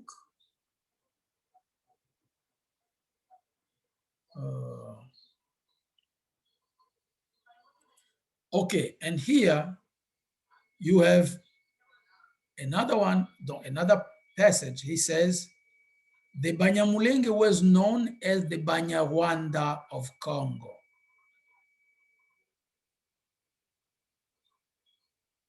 Or the Congolese Tutsi by their neighbors. Now, let me explain. Congolese Tutsi or Congolese Hutu.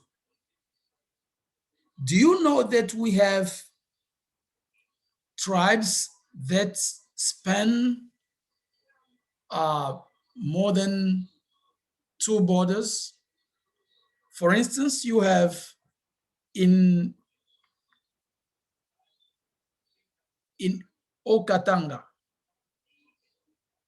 you have a people named Bemba, le Babemba. Have you ever heard about the Babemba? Yes. Yes. And some Yes. of us as well. Lunda Bululu. Do you know Lunda Bululu?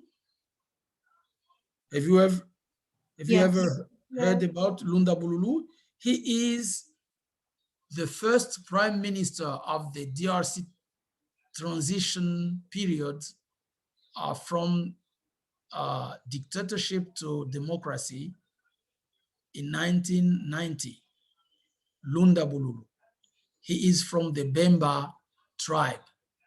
And I've heard that Sama Lukonde, who is now again prime minister, is from the Bemba tribe. The Bemba are in Zambia and in the DRC. But you never heard about a problem between the DRC as a nation and the Bemba as a tribe. Have you heard of any war starting from South Katanga involving Bemba battling against the DRC government? No. No, there is not. If you take Alur, have you heard about Yes. Alur? They're in Ituri. Yes. Ituri, no. Yeah, Ituri and Hotuele. Hotuele, yeah. Have you heard about a war between Alur against the DRC? No. No. But they are in Sudan and in Congo. And also Uganda. And Uganda. Have you heard any war initiated by them against the Congo? Never. Even when we have problems with Uganda, you don't have them fighting against the Congo. But they are in Uganda, they are in Sudan. And we had problem with Sudan during the Mobutu era, but they never initiated any war, never. You have Teke. the Teke or Bateke, or the border between Congo Brazzaville and Congo Kinshasa. You have Bateke there. They go until Gabon. And Gabon. Yes. Have you had any war initiated by Bateke against the DRC? Tell me. No. And I go, you have Chokwe. Angola. In Chokwe they are in Lunda Norte. Bandundu, Kahemba, and apart from Lunda Norte. Huh? Lunda Lunda Norte. Norte. Yeah. Yes. So, and you have Bazombo. Yes. Bazombo, who Yes. are known to be Angolans, and they live in Congo. Have you heard about a war initiated by them to be recognized as Congolese? No. No. Do you know that the Marché Central, for those who came from Kinshasa, the whole Marché Central of the DRC, the Kinshasa city, was held by Bazombo, most of the places. And the place named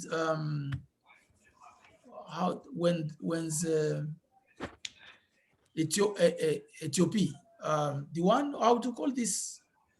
There is I've forgotten the name, but never heard about war. Nande, do you know about Nande? Yes. Beni. Nande is the richest tribe of North Kivu. Yes. They are in Uganda as well. Have you heard about any war initiated by Nande against the DRC? No. So, what's the problem with these people, these self-named Tutsi, who have been in 4 wars, and it's said that they have another war, another upcoming war. So do you see that kind of behavior? Sir, sorry to interrupt you. I'm just trying to connect the dots here because my Yes. brain is all over the. You said during you mentioned how Mobutu asked for their help during Mulele Revolution, and that's Yes. when they joined. So doesn't that mean the reason why they started having issues with the rest of Congolese because it was because of the Congo leader himself asked for their help? They did. I can't say that Mobutu asked for their help. No, they are the ones that proposed their involvement. They sought their involvement in war simply because they found that their neighbors Babembe was killing their Majunga. You have many problems. What's the problem, Majunga?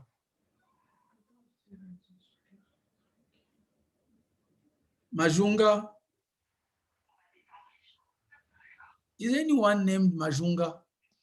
I'm not sure who that is. What happened? Did they get kicked out or something? I think they left because they were in here and they're no He longer. is living, coming back, living, coming back. And I see I think they're probably getting dropped because sometimes Zoom does randomly drop people. Yeah. That's I probably had the same the issue. problem twice.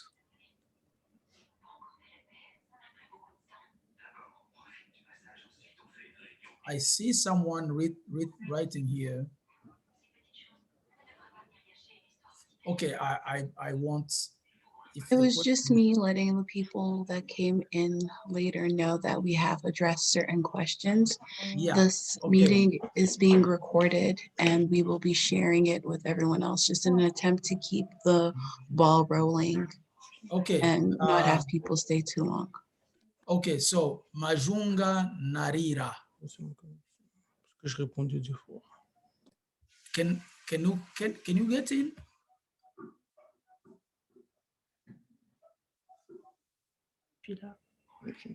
Majunga, are you in now? Yes, he's in. Majunga, are you in now? Yeah, I see them. They're in. They're currently in, but I believe they're probably muted or something. And Jackson is in the waiting room.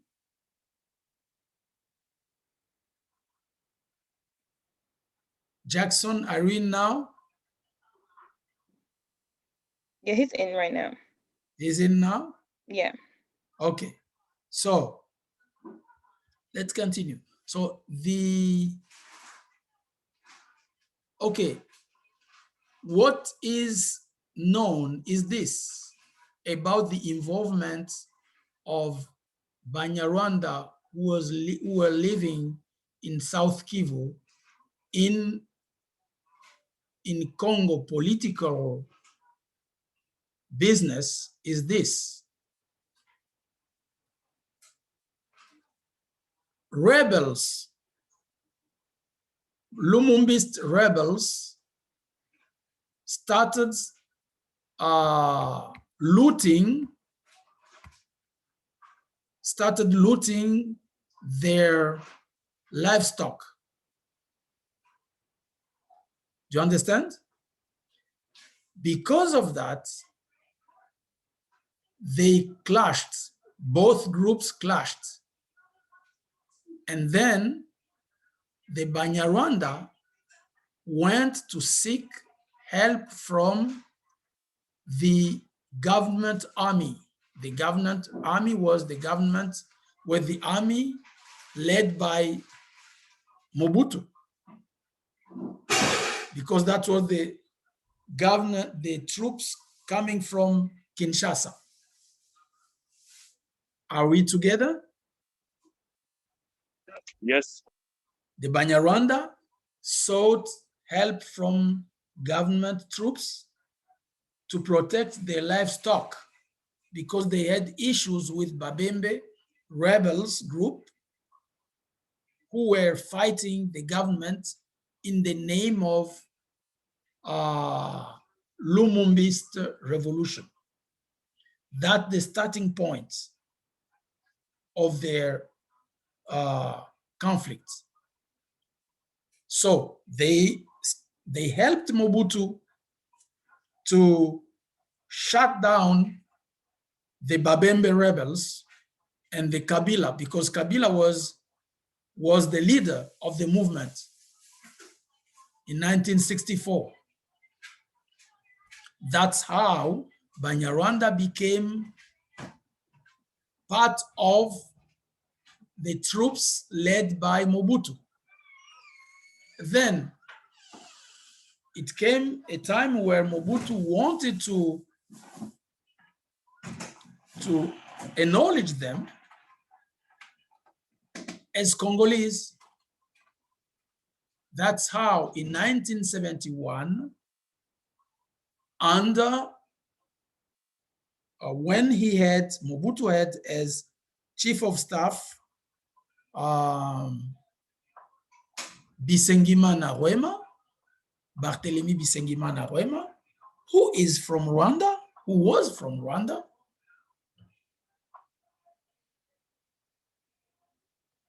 Mobutu signed a decree recognizing as Congolese people from Rwanda living in the DRC starting 1950. That was a decree. those who lived in Congo starting 1950 were granted Congolese citizenship. Is Yvette following me?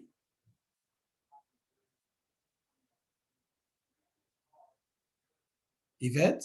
Yes, sorry, it took me a minute to unmute myself. Yeah, you are the person who asked that. Mm-hmm. Yes. So that's the connection between Mobutu and the Banyarwanda.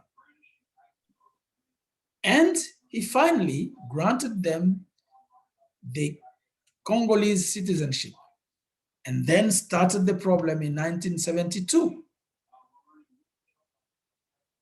And in 1972, with those problems, you have in 1974, you have the first scholar who writes something to affirm, to assert that those people was named Banyamulenge, were named Banyamulenge, and then in 1976, another scholar from the Banyarwanda, the name of the first scholar is François de Pelchin. François de Pelchin. He was the name, that's the name of the person who wrote his PhD, in which he was the first to mention the name of Banyamulenge in his dissertation. And I have the dissertation, I can share it with you. You can read it yourself. And you will understand in which circumstances he called them Banyamulenge. So that's the situation of the name Banyamulenge. Now, what happens after this? I was sharing with you the contradiction between leaders. I don't find the page. Give me some time. I think I will find this here.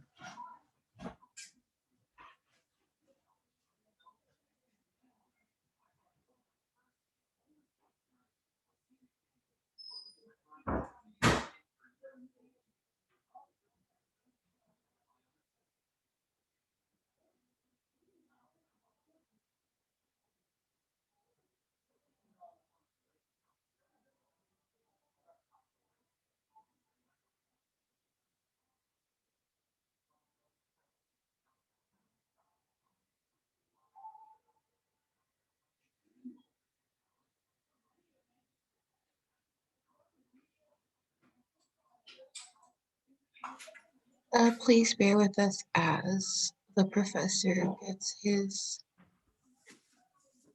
things together. Please feel free to share any opinions and questions under the hashtag as well. We'll try to address it.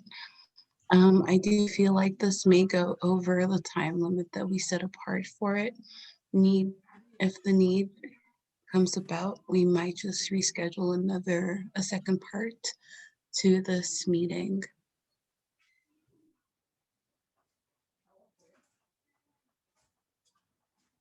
Amène moi un livre là. Un livre là.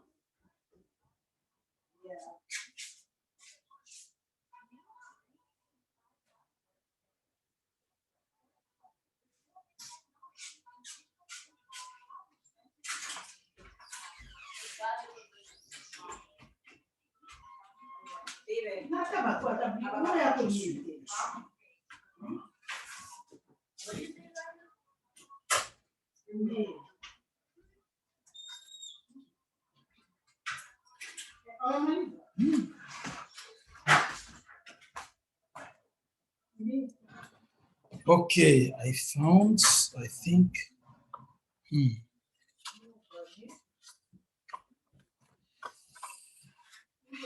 I think I will just give you some references because otherwise we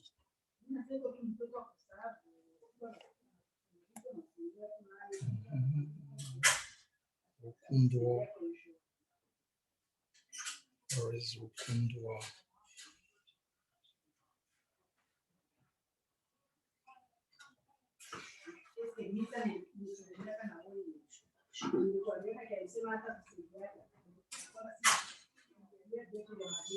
Ukundwa, Ukundwa.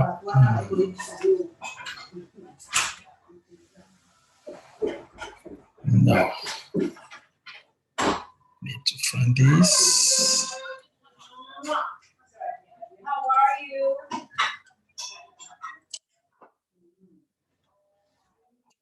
Okay.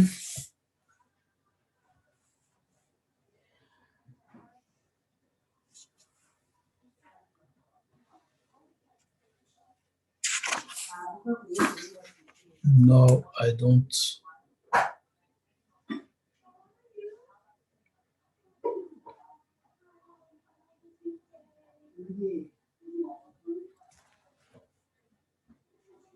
Okay, who's coming there? Amy? Okay, merci. Okay, let me go ahead and mention two other authors that Banyamulenge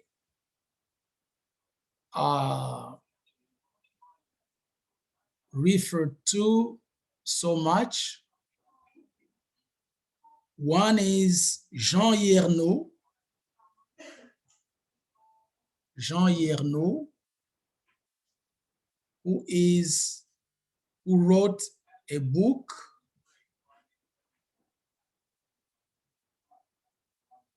in 1965, and also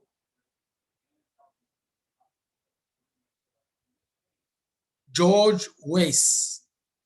George Weiss. So let me mention four books, and I think I will send those 4 books to you, each of you, so that you can read them if you want absolutely to know more about what I'm talking about. Jean Yerno, George Weiss, Mutambo, and another book by Bilk, who wrote the book in which you will find the name of all tribes of the Congo. Now, the one and I recommend to each of you to read my book, and I gave to simplify things, I gave pages where you find critical informations and from which you can also send me any question and I will explain. So I think I have made clear everything which were in those questions, unless you still have questions to ask.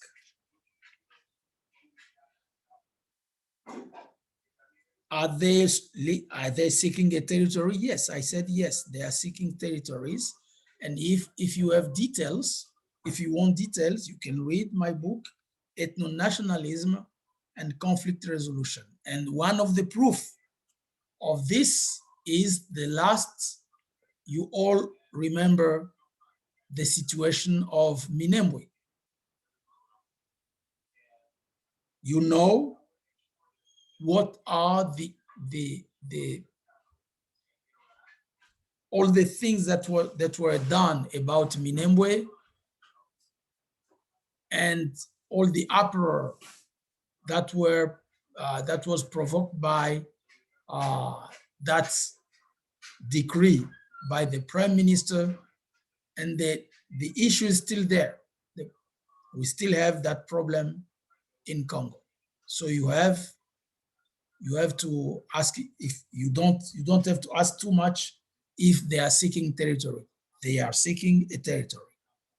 They need to have a so-called customary territory in the DRC so that they can define themselves as Congolese. Because of what? Because of what I explained to you. They think that by having a territory, they are now Congolese. The problem is this: each land in the DRC was occupied by the advent of colonial masters. And starting the 80s, colonial masters recognized each tribe within each land. That's the main difficulty they have. Where they are living today in Minembwe area is a land that belonged to Babembe. And anytime they want to assert themselves on that land, they have Babembe on their shoulders. It is like here in the US, which is a most developed country, you still have tribal lands. And the US government, anytime the US government wants to do anything on those lands, they have to talk with the tribal chief of that land. That's the situation they have in Minembwe.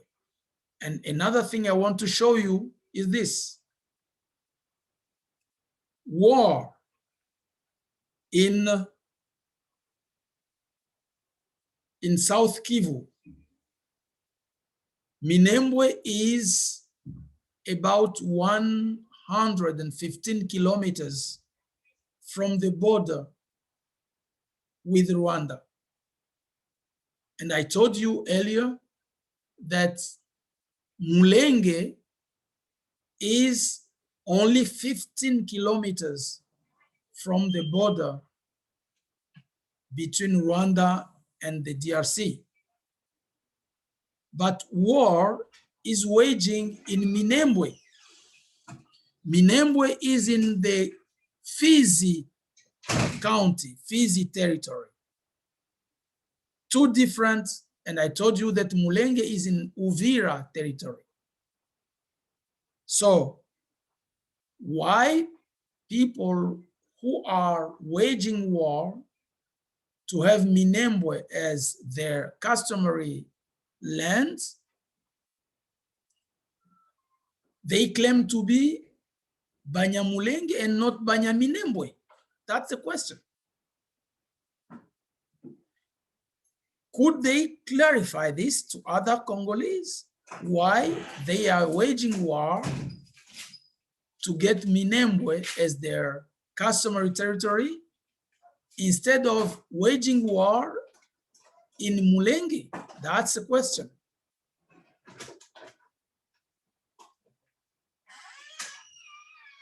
So we have many problems to deal with, and we have to deal with them because that's our country. We don't have another one. We don't know what will happen where we are, and every people want to know, even if you are now Americans, even if you are now living here, you still need to know where you come from. You can, I think you are witness of trouble many African Americans have, the fact that they can't identify any country they belong to or they are from Africa. So that's things we need to settle if we want to be to have peace in mind. So before I conclude, I would like to have question from everyone who has any questions to ask. Yeah, I just wanted to remind Dr. Naupess that we have about 20 minutes left. So if anybody has any questions, feel free to raise your hand and the doctor will address you.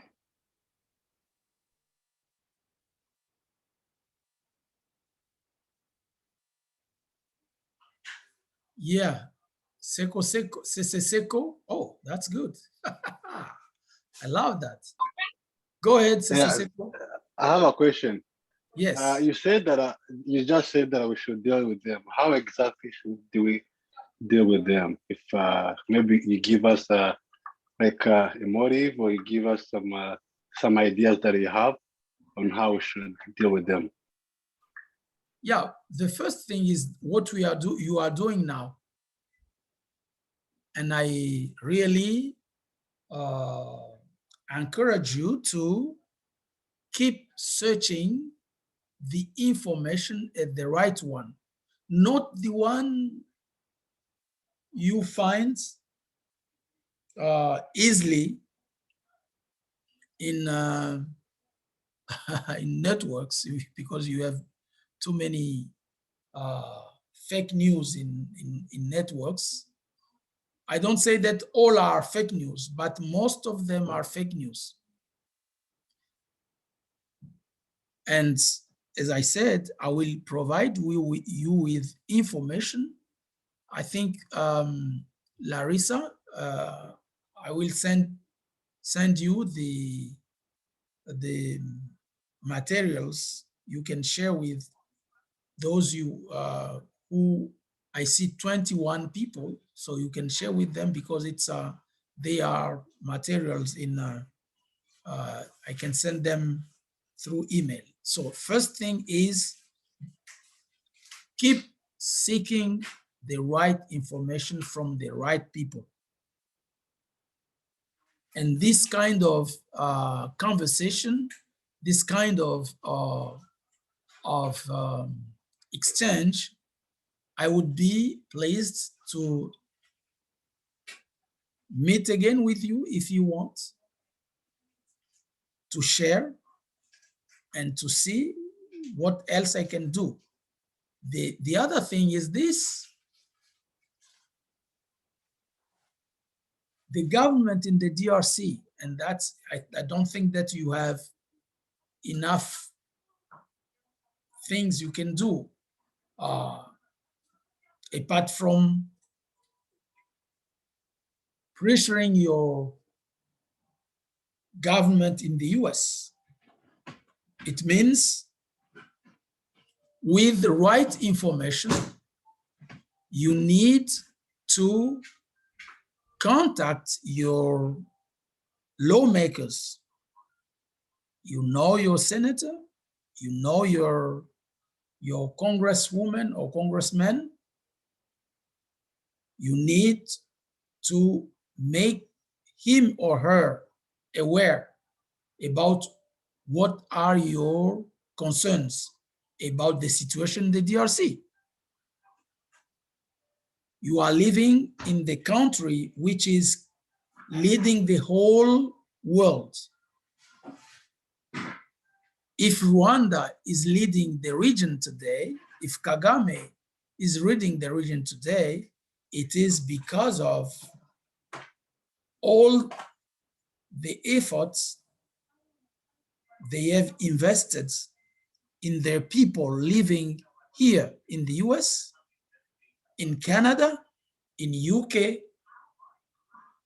in Belgium, that know how to lobby all these lawmakers, senators, congressmen, congresswomen. You need to let them know your concerns. And if you need more information on one question, on one problems, I'm ready to explain to you to say, okay, on that particular question, you need to go this way or that way. This is what you need to know, and this is what you need to ask from them. I know that lawmakers in the US are very ready, pleased to act. Why do, for instance, Congressman John Curtis can write about Banyamulenge and he never write about the Babembe? Simply because the Babembe do not reach out. Simply because other Congolese do not reach out. So when you have a congressman or congresswoman who writes to the American ambassador to the UN or to the US government something about the DRC, it is because they have been reached, they have been approached by some Congolese, some Banya, self-named Banyamulenge. You need to do that as well. That's the two things I can just mention for you, to you. I saw Yvette and another one raise their hands. Go ahead.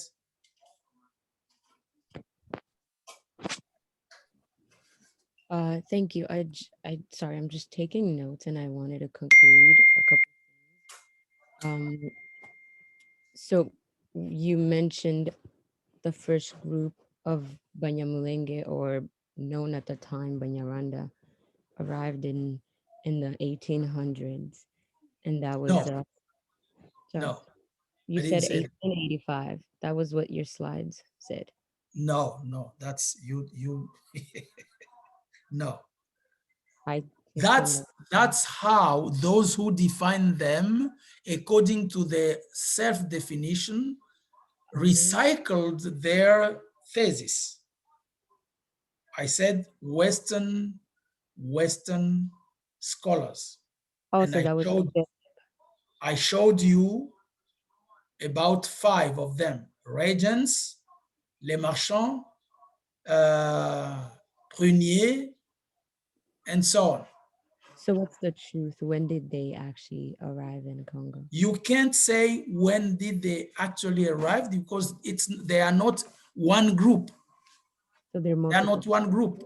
They came in many waves, many waves.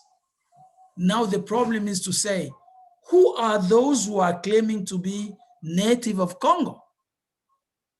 Okay. Can they accept that we do a recensement to know them for sure? So that's the problem we have with them. You can't, everything they say, it's not substantiated by any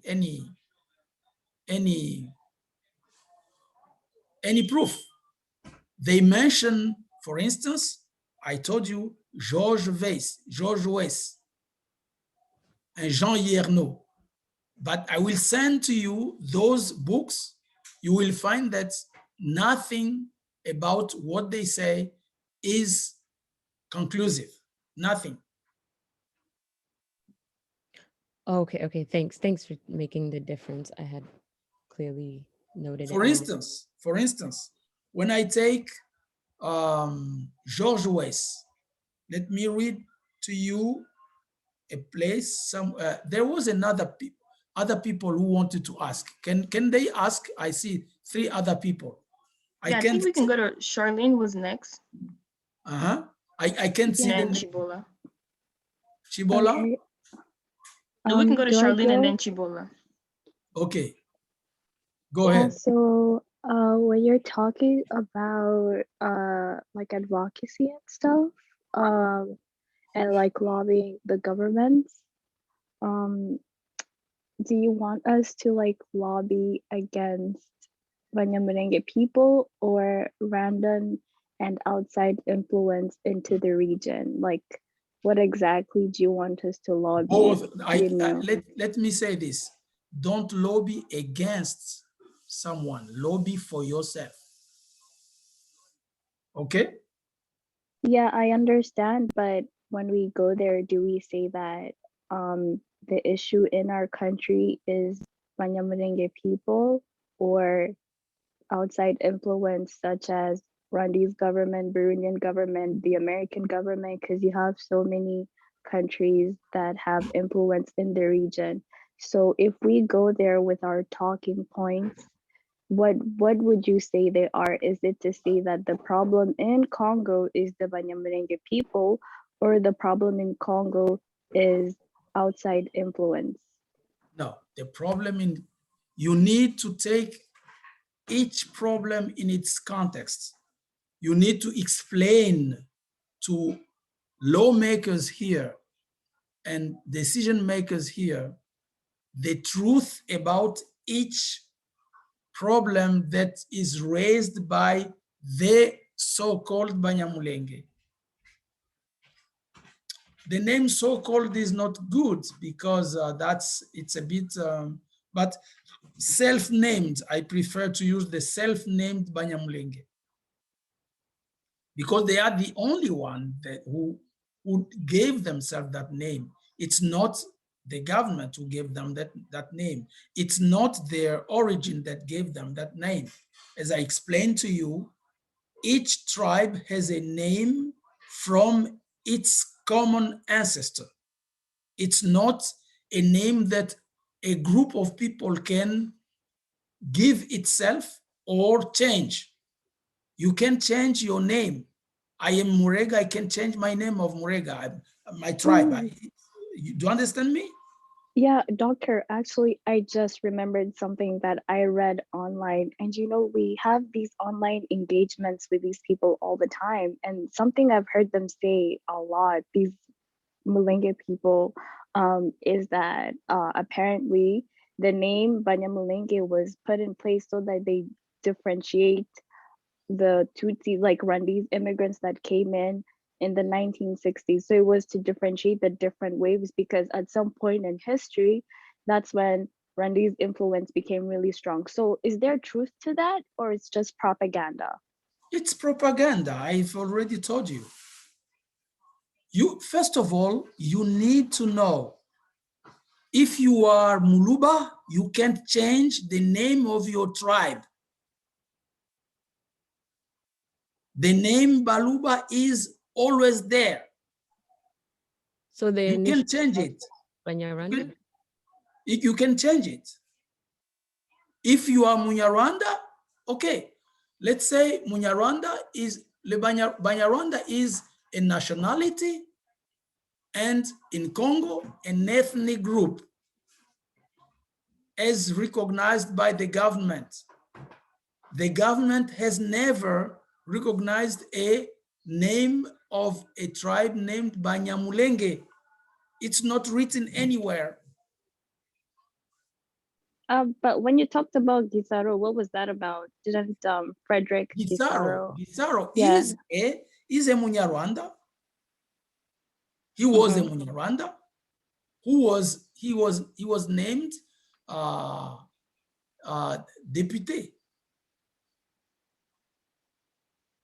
Oh, so he's Nyaranda, not even like part of the other people that like settled there like a long time ago, like the Tutsi immigrants that came like way before. He's not even part of that group. I don't want to make that difference because I don't know who came when. Isn't that the responsibility of our government to make the difference, or is it going to stay confused? Sorry? Isn't that the responsibility of our government to make the difference in the immigrants that come inside our country? Because now that's right. But it's the government responsibility, but with the consent of the people. Do you agree with me? Absolutely. So the people are not. What's the issue with? The people who are living with them do not recognize them as native of that place they are claiming. The native of that place they are claiming is the Bafulero and the Babembe. So each time they mention their native of Mulenge, they enter into conflict, they confront the Bafulero. If they claim Minembwe, they confront the Babembe, and that's a problem.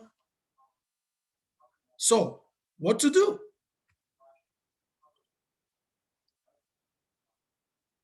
That's a question. What to do now? We need to sort out things. You can't just rule because you have power. Because I am, for instance, Mobutu or Tshisekedi or Kabila, now I decide you become, this land becomes the land of Banya Sesi or Banya Sela. No. Do you understand? The government governs with the consent of the people. There was another one who wanted to ask something there. Yeah, it's me. I'll keep it. I'll try to keep it quick. But my question is: so why is there so much focus on the Banyamulenge changing the name? Like in Congolese history, we see that ethnic and cultural groups have changed and ethnic boundaries have been manipulated. For example, like the Congolese scholar Mumbanza wrote that in 1877 there was no cultural, social, or even ethnic group by the name of Bangala. They did not have a name for, and they did not get that name from a common ancestor, yet it still found its way into colonial ethnic classification, which also helped the spread of Lingala, which itself is a product of colonial and post-colonial interactions. And also, like from a region where I come from, the Yeke, can I finish my question, please? Wait, what's your question? Yeah, I'm getting to it.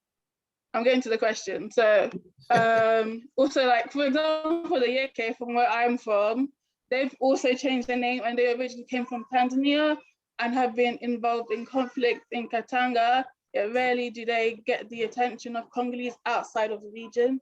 So I guess my question is, why have such a heavy focus on naming changes, and why have such a focus on names, knowing that ethnicity has been manipulated and it's not always fixed? It's like, we know there's like ethnicity is fluid.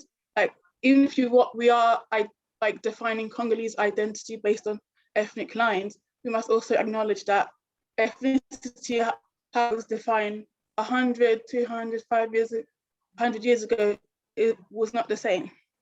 Who told you that? Can I answer that real quick? No, who told you that?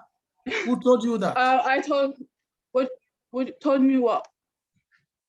Who told you that ethnic group changed name? That's what I came to conclude after reading. Which reading? Can you send me that reading? If you want me to send you, can send me your email. I'll be happy to send you the reading. Yeah. So just know this. I am Murega forever. Mm-hmm. I'm not changing my tribe. Even if I don't like it, it's how I am identified if we are talking about tribes. Tshisekedi is Muluba forever. Even if he become Belgian or American, if there we are talking about tribes of people, they will put Tshisekedi among Baluba. If you are Mutetela, you will be Mutetela forever. So it's... I think that misses my point. I'm talking about how, like, so just given how like conflicts in Kasai and Katanga came about, the majority of it was a result of colonial ethnic manipulation, especially in Kasai and Katanga. So to say that ethnicity is this fixed thing and that it's never fluid. I just can't agree with that, given like I the want to number of understand conflicts you. that's occurred. I want to understand you, lady. Okay. You say ethnic manipulation. What do you mean by that? I said colonial ethnic manipulation. No. So it's how, for example, during the colonial era, when so for example, the Benelulu Baluba War, that was a product of othering, privileging, and colonial ethnic manipulation. Colonists told Lua and those from Eastern Kasai that they were different, and so it started acting as though they were different and identified differently, and which eventually resulted in multiple conflicts and a war. So that's what I mean. Just okay. To sum things up. Okay. Lulua and Luba struggled about. I know because I'm Lulua and Muluba. Okay, Lulua. Chibola, just a second. Can I just get the meeting back in order? We appreciate all the questions. I just want to let it be known, just as you were giving, the opportunity to ask your question, if you complete his answer to it so we can move on, as well as your internet is a little bit spotty. So sometimes you cut in and out. And yes, Professor, keep going. Okay.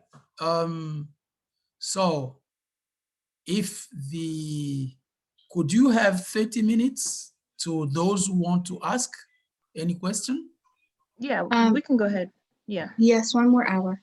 Yeah. Okay. So Chibola, let me tell you this. Don't take for granted everything you read. Okay. When you say manipulation, ethnic manipulation, I can manipulate leaders of 2 ethnic groups or of leaders of the same ethnic groups for my interests because I have power. But it's not changing the name of that group. The Lulua and the Luba are still the same. Okay, but that can change how groups identify, and also which can cause political conflict and war.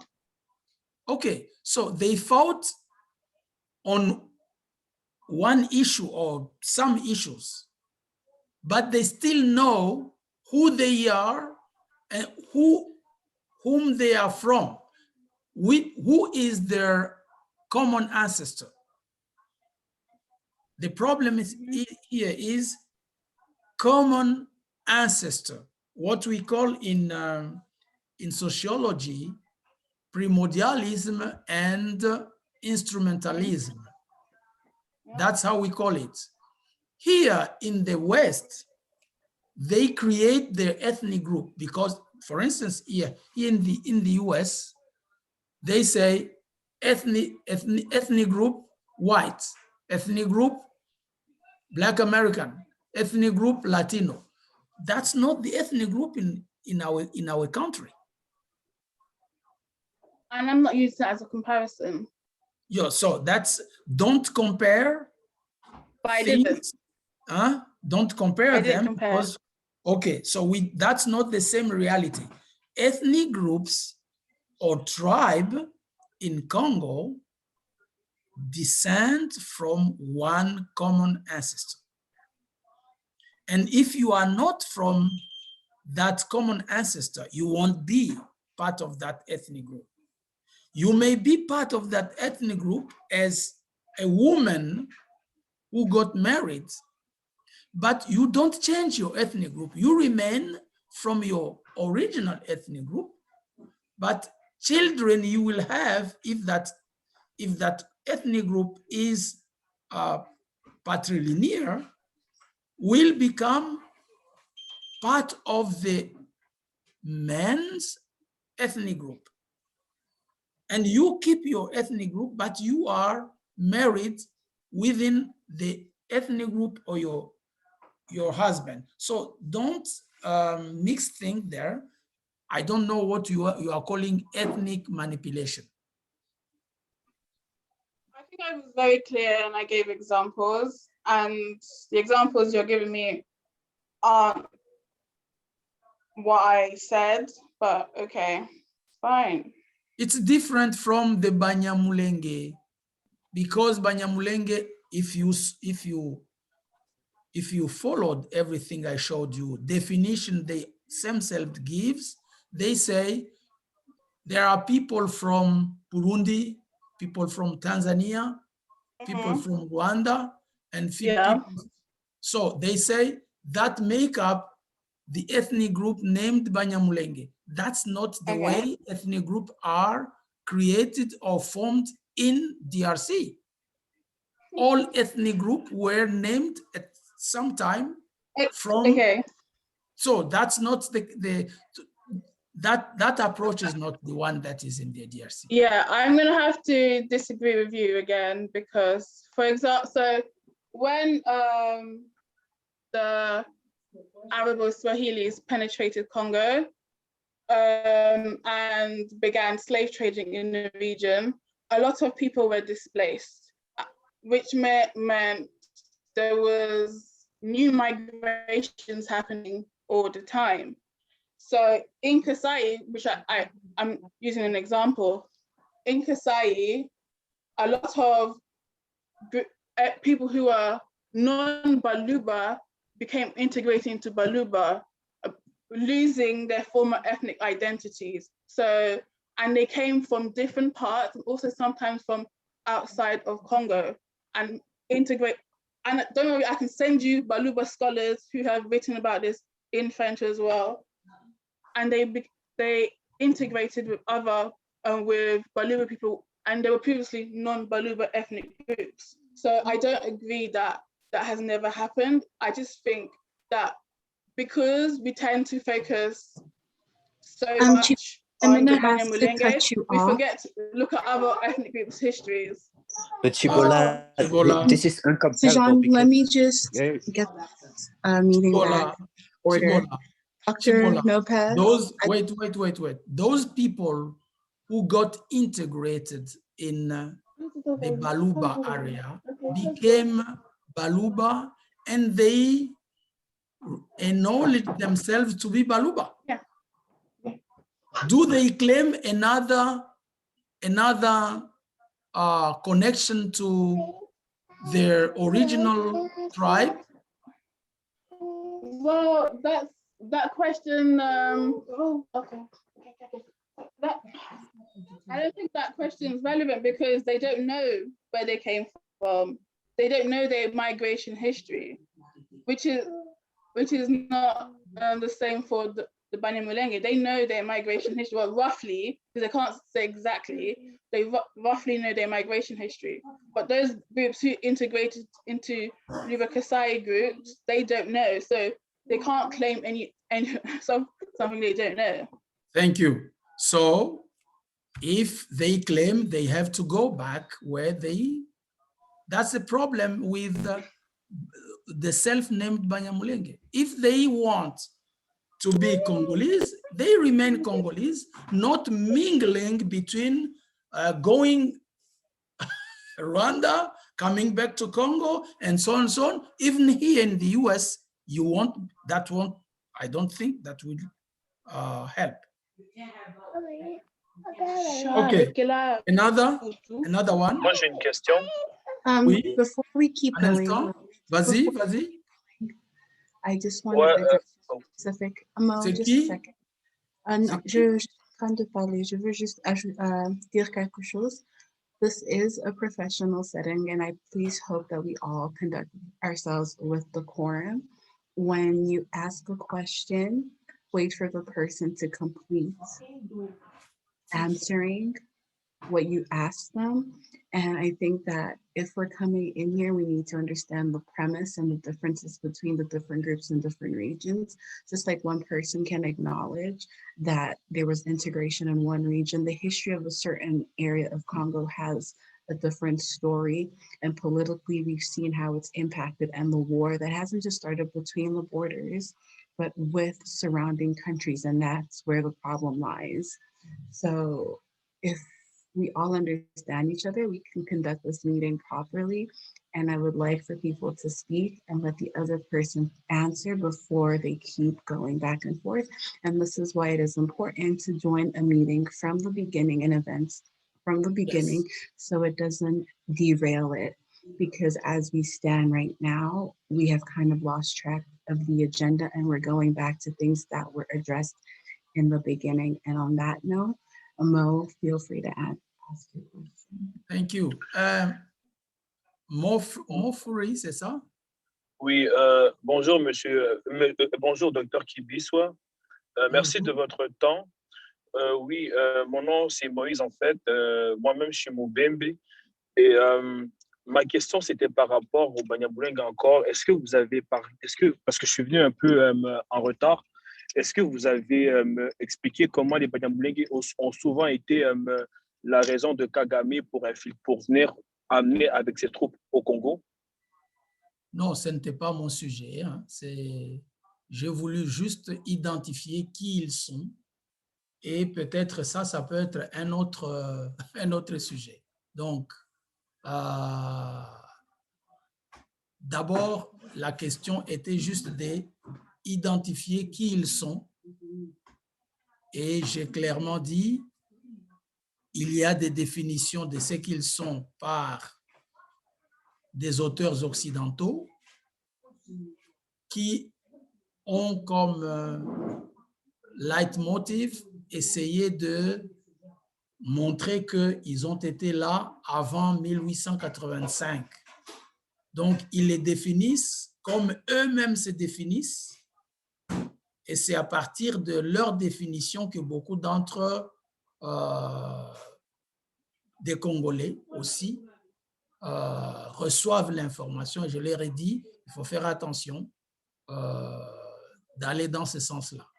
Ils sont des personnes venant du Rwanda par plusieurs vagues. Aujourd'hui, il n'y a pas un seul d'entre eux qui peut dire que son ancêtre a été au Congo avant 1885. Il n'y a pas un seul d'entre eux qui peut dire « Mon ancêtre, c'est tel, il a habité à tel endroit avant 1885. » Et lorsque vous prenez Mulenge, Mulenge, c'est un village de Bafulero, Minembwe, c'est un village de Babembe, et donc chaque peuple, chaque tribu au Congo a un territoire bien précis, et les peuples ne sont pas, les tribus ne sont pas appelés selon les lieux où ils habitent, mais ils sont appelés selon leur nom proviennent de leurs ancêtres communs.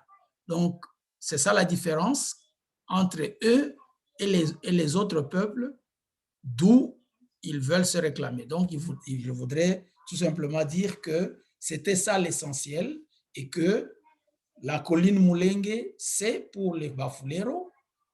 Et aujourd'hui, la chose que je vais ajouter, aujourd'hui, il n'y a pas un seul Munyarwanda qui vit à Mulenge. Il n'y en a pas un seul. Pas un seul aujourd'hui. Et il est contradictoire qu'ils se disent Banyamulenge, mais ils se battent pour Minembwe. Mulenge se trouve dans les territoires d'Uvira et Minembwe se trouve dans les territoires de Fizi. Et c'est contradictoire que de se dire Banyamulenge, mais se battre à Minembwe. Voilà un peu des éléments sur lesquels j'étais en train de m'attarder, juste pour que chacun sorte de la rencontre en ayant un élément clair et les contradictions qui minent leurs revendications. Merci, docteur. Voilà. Et je suis prêt à vous envoyer à chacun les éléments des livres dans lesquels vous pouvez trouver les plus d'arguments possibles, et parmi lesquels se trouve évidemment mon livre Ethno-nationalisme et résolution des conflits, et les livres qu'ils aiment bien évoquer, eux, les Banyarwanda. Et j'ai dit que je n'aime pas les appeler Banyamulenge parce que quand j'appelle Banyamulenge, en principe, ce sont les Bafouleros qui sont les Banyamulenge. Il y avait un autre.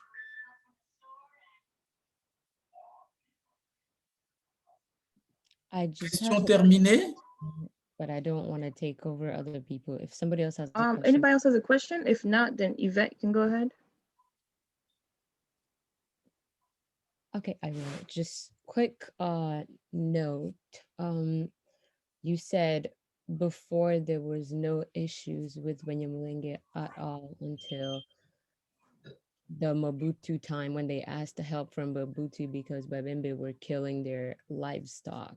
So the issue is not really them changing their name or their ethnic, like you're saying they changed their ethnic, which is impossible to do. So the issue wasn't their ethnic name. The issue was because of their rivalry with Babembe or their neighboring tribes. Is that correct? I am for those who are involved in conflict analysis, they know that a conflict starts with one claim, but along the time, the conflict integrate other issues, what we call the dynamic of conflict.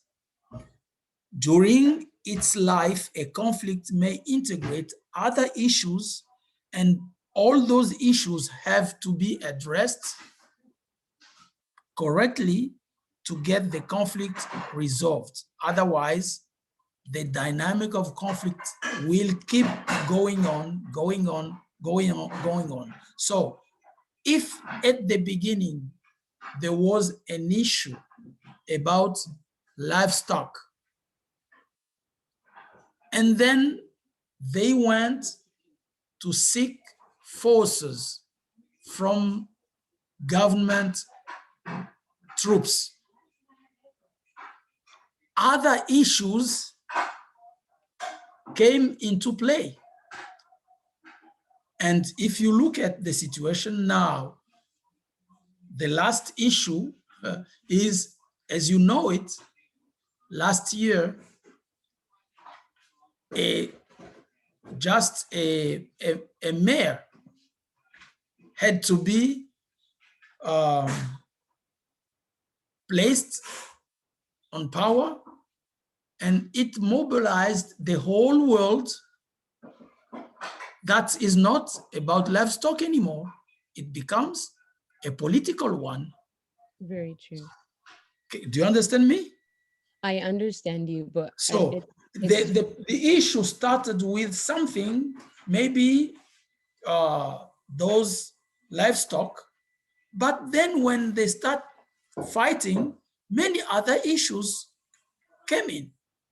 Today, if you start looking at how to settle that issue, you will have many things to settle, because they will tell you, you killed Kingandi, you killed that person, you did this, you destroyed this. So you still have, you will have now to face many issues in that conflict. I don't know if I'm clear on that. I just wanted to, so it's safe to say that the name changing isn't much of an issue like we're making it. Issues came about after that. And also wait. It is a strategy for getting a territory. The name they bear or they want to bear is a strategy to gain a territory. Unfortunately, they do it not very properly. As I said, look, they say they are Banyamulenge. Banyamulenge, that would mean that they are from Uvira territory, okay? But they are fighting in Minembwe. Minembwe, which is in Fizi territory. Do you see the problem? How can Babembe, who are living in Fizi, will admit that problem? So look at everything and you will find that there is contradictions. They need to be settled. Just one last thing. Thank you for addressing that. It's Yes. hard for you to say their contradiction. It's hard for us to call them liars. When I asked you what's the truth, when did they actually arrive? You said yourself, we don't know. So there's no truth out there. No, I have many dates. But the problem is you ask me when did they come in? It's difficult to say they came in at only one date. And so they're also I not can say, one day. look, I can say, I know that one of the authors they mentioned, whose name is Paul George Weiss, mentioned that 3 Banyarwanda came in, three Banyarwanda came in 1881. 3 Banyarwanda came in 1881. So is that correct? And another one came in 1884. To say Yes, four, went over all that, and I don't want to make wait. 4 Banyarwanda would have been present, according to Weiss, in 1984. Now, they say today they are about 400,000. Can you if you have idea about statistics, can you get 400,000 people from four people? If you take the time frame from 1884 to today? Sir, that wasn't my question. My question is, I just want to refresh it. When you went through the slides, you went through every Western scholar that provided the dates, and you not every, some. You provided 5 of them, and you kind of discredit them because you said it's contradictory. Everybody says different things. So how am I going to go to one of them and say, oh, you're lying? That's not when you came, when I can't even rely on the scholars, because when I go to talk to them, I want to be like, oh, the scholar says this, so you can't say you've been there for 7 centuries when the scholar says 1885. So you're discrediting the scholars, but also you're not telling us what's the actual truth to go by. So we don't know. So how are we going to go call them liars when we don't know the truth? Why do you want to call them liars? Because you're calling them liars by them saying they're before. That's pretty much what you're. They can make a mistake.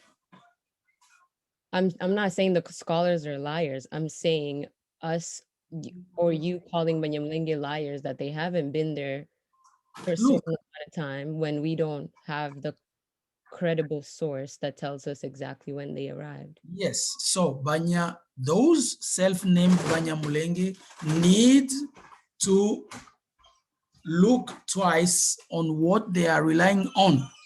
That's my message to them. They need to look twice. And that's the problem. They don't want to change their narrative, even if you show them this is not consistent with what you are looking for, because when you say, for instance, you are Banyamulenge, you are Munyamulenge, it means inhabitant of Mulenge, but you are fighting in Minembwe. Is that consistent with your claim of being Banyamulenge? So are we controlling where they can go, where they can live, what they can do, or are they Congolese people? Because now No, you're that's another question. That's another. If you go elsewhere, you don't need to claim to be owner of the new place you are. Just be there and live there. Just live there. Okay, I gotcha. So the issue is them claiming Minembwe now. Yeah, that's not consistent with their name. They say they are Banyamulenge. So Mulenge, so they should stay in Mulenge. Is that what you're trying to say? No, they should claim.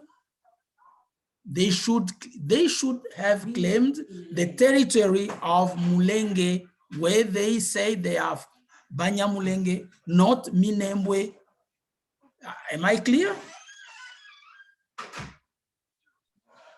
No. Not really. What's the problem? I'm also kind of confused there. Sorry, can you like Can we move on to elaborate Joyce that? T? Okay. Because we're about to end pretty soon. Let me move on to Joyce T. Joyce T, wait. Look, say I live in Washington, D.C., and Washington, D.C. is my origin. And I claim it and I put forward that I am Washingtonian, okay?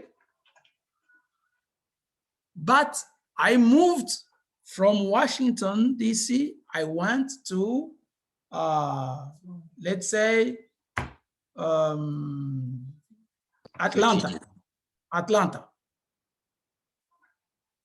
Now, I start mobilizing the world saying that Atlanta is my city of origin, but I keep the name Washingtonian. Do you understand that? I do understand that, and I don't want to. If you are Washingtonian, fight for Washington. It's just because at first you said they're not the natives, but now you're saying they should fight for Mulenge instead of Minembwe. No, I'm not saying that. I'm not saying that if they fight for Mulenge, they are necessarily native. But at least logically, they should have been fighting for Mulenge and not for Minembwe. Okay.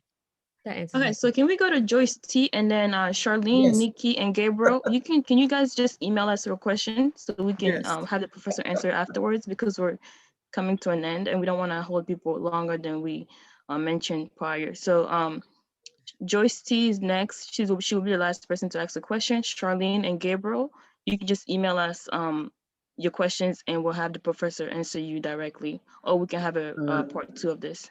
And I think Yvette still have questions. You can send email and yeah, so we will put our email in the chat and you can just email us any question that you might have after the professor answers Joyce T. Okay. Thank you. Go ahead. Go ahead, Joyce. Hi, I just wanted to ask, so as it has been said that there is a lot of influxes, which is, I think, what confuses a lot of people, because for me personally, the Banyamulenge who came before Congo was formed by the Belgian. I understand what that part is, but I also know that the confusion though is with the ones who have now come in as an influx as refugees from the 1960s to now. So has there been ways that the Congolese state or the government or other peace resolution groups have done to, sit amongst the Banyamulenges and actually talk like, okay, how do you resonate with everyone who has come from these different influxes together? Or do you feel that it is important to differentiate on who are the people that came before Belgium Congo and who are the people that came after Belgium Congo. Because I think that it creates a lot of mistrust, because you have people who are, people who did come after the genocide that used the Banyamulenge name for their own gain when they were not actually Banyamulenge. So you have those sort of confusions that are always happening between men on those influxes. So I just want to know, what has, peace resolution, what are the peace resolutions that have been set or have been advised to help differentiate between those influxes? Okay, the first thing you need to take note is this, and everyone can help find a solution. The name Banyamulenge is not for Banyarwanda. Am I clear on that? If someone can claim to be Munyamulenge, he is native of Mulenge, and the native of Mulenge are not Banyarwanda. The native of Mulenge are Bafulero. Am I clear? And during the last so-called negotiation that were held in Kinshasa, Bafulero raised the question saying, you need to drop that name of Banyamulenge because that name of Banyamulenge is not your name. We, Bafulero, we are Banyamulenge, not you. We received you there. You settled there when you are fleeing Rwanda. And you left, you went to Minembwe later. So why are you still calling yourself Banyamulenge? So if I don't want to use the name Banyamulenge when I talk about them, it's because by using the name Banyamulenge, I'm emphasizing the conflict between two groups. Bafulero say, that's our village, not yours. Don't call yourself Banyamulenge. We are Banyamulenge. And as a conflict resolver, I need to take that point into account and say, okay, there is a group that claim the same name, Banyamulenge.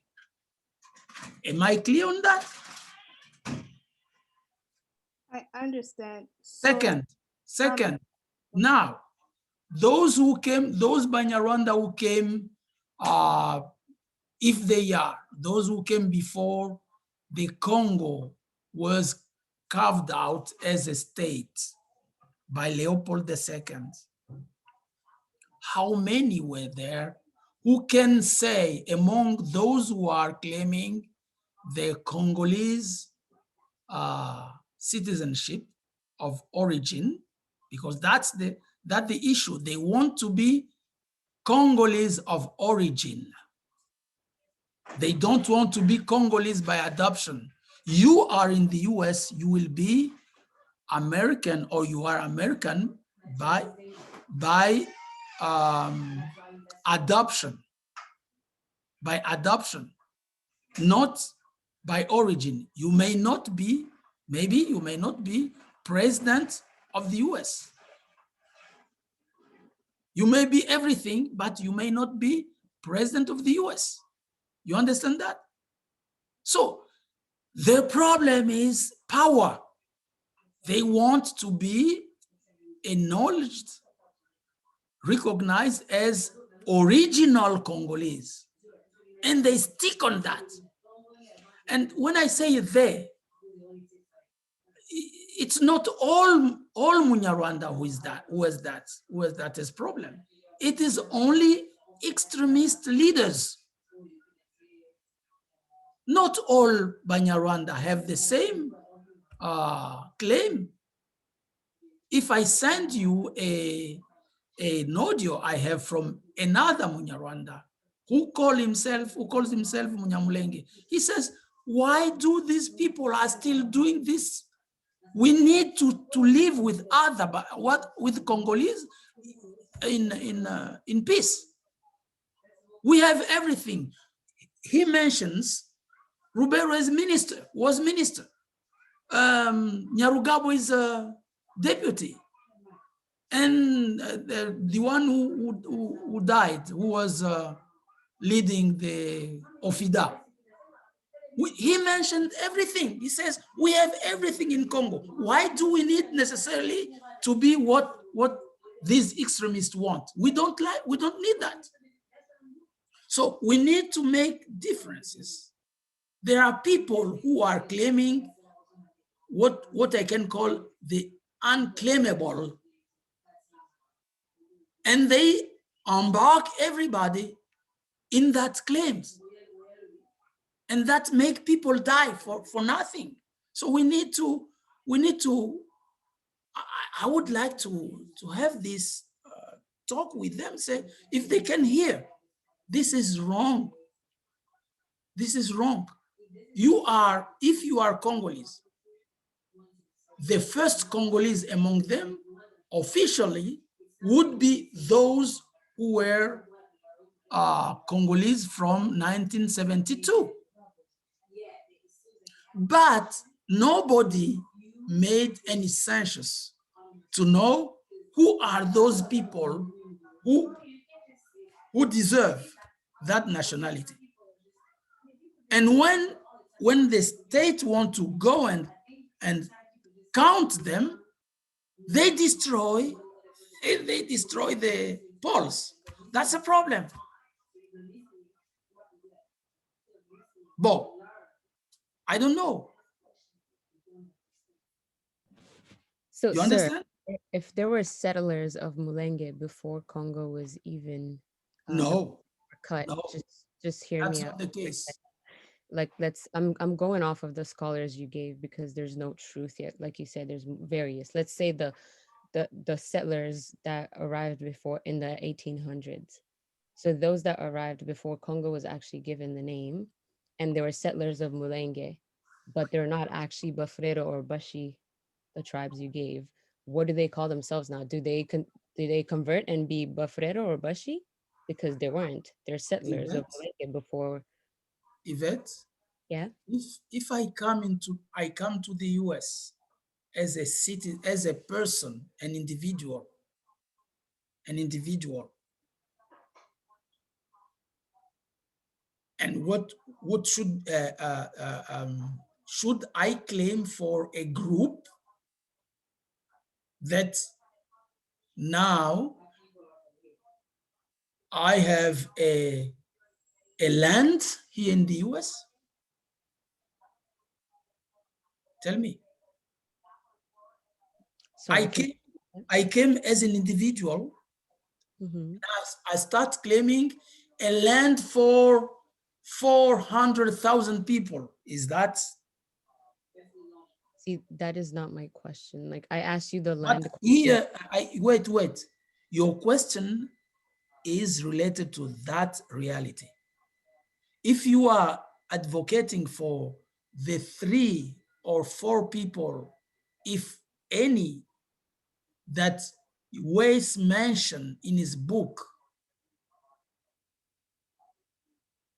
and you don't know, none of Munyarwanda or Munyamulenge say the one who came in 1881 is my ancestor. His name is that or that. And today, from these 4 people who came as I don't know, not refugee or something, we are now 400,000 people. From that time frame, only 100 years, 4 people can have 400,000 descendants. That's the issue now. So for me, if I have an advice to give them, you say, okay, I am here. I need to be Congolese as a person, maybe my family. That's all. like you do in the US. You don't claim the whole Virginia, saying, no, I am out of Virginia. I'm out of Nebraska. What's the problem? That's a problem they have. So I think, Yvette, you can understand the problem is there. Sorry, Professor. I'll just email you. We can continue this conversation later because I'm quite interested. I would like to continue with you. Guys, I have something important to say. Désolé. OK. C'est juste vite. En ce moment, il y a une personne dans le groupe qui a pris l'identité d'une autre personne que je connais personnellement. La personne s'appelait Niki Wayambo. Mais Niki Wayambo, je le connais personnellement. C'est un de mes amis. La personne, elle a pris ce nom et elle a joint le Zoom call pour dire du n'importe quoi. Non, non, laissez-le parler. Non, papa. Ah, mais ça ne se fait pas de prendre l'identité d'une personne qu'on connaît, tu vois. C'est l'identité d'une autre personne qu'on connaît. Elle a pris, c'est Mulenge. Mulenge est où?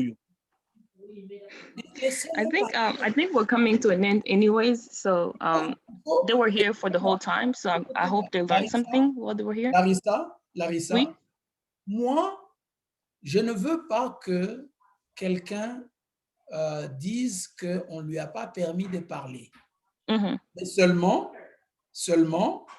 il doit savoir, est-ce qu'il pose une question pour connaître ou il est en train de faire une revendication.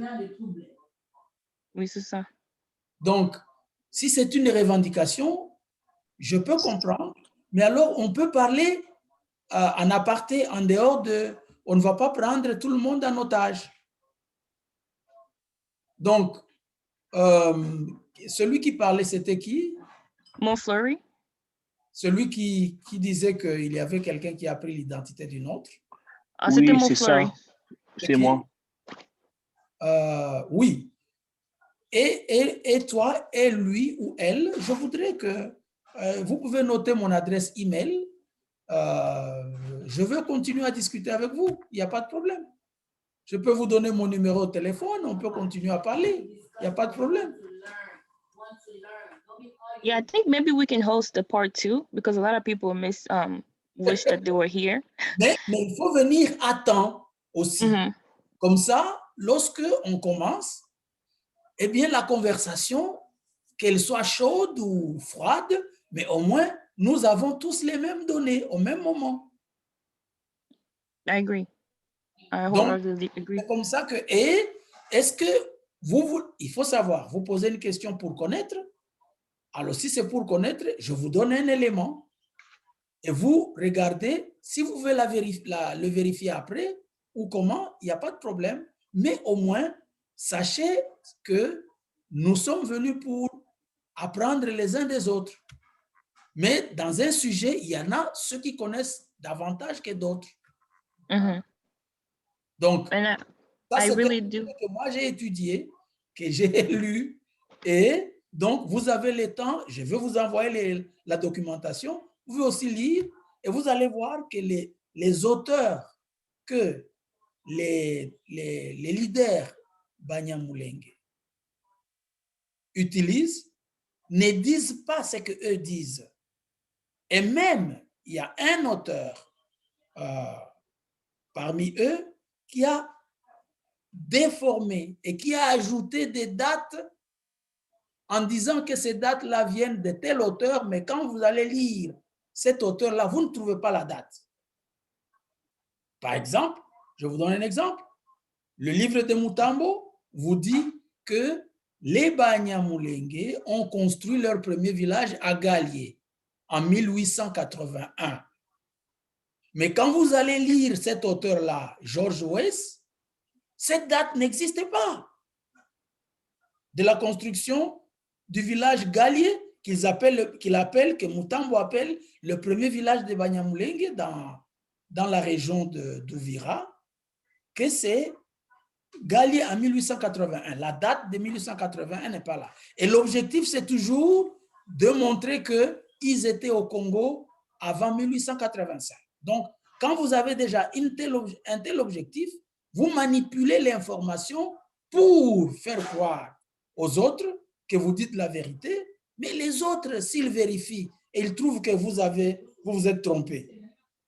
Bon, est-ce que vous vous êtes trompé? Mais est-ce que vous avez voulu tromper? Mais en tout cas, pour le cas de Mutambo, il a voulu tromper.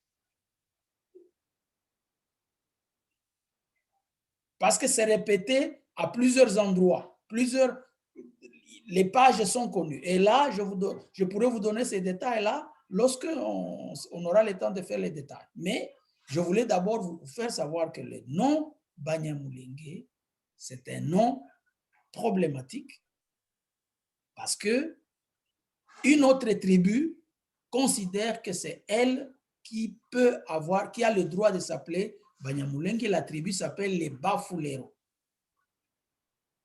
Et le village de Mulenge, dont il est question, c'est un village effectivement qui se trouve dans la collectivité chefferie des Bafulero, la collectivité chefferie des Bafulero. Et le nom Mulenge, c'est un nom d'une personne qui était, il est de tradition Toa, il est de tradition pygmée. Alors vous voyez que un Tutsi qui commence à s'appeler du nom d'un pygmée, le nom Mulenge, c'est un nom d'un pygmée de Bafulero, de tradition Fulero. Alors, c'est ça la réalité.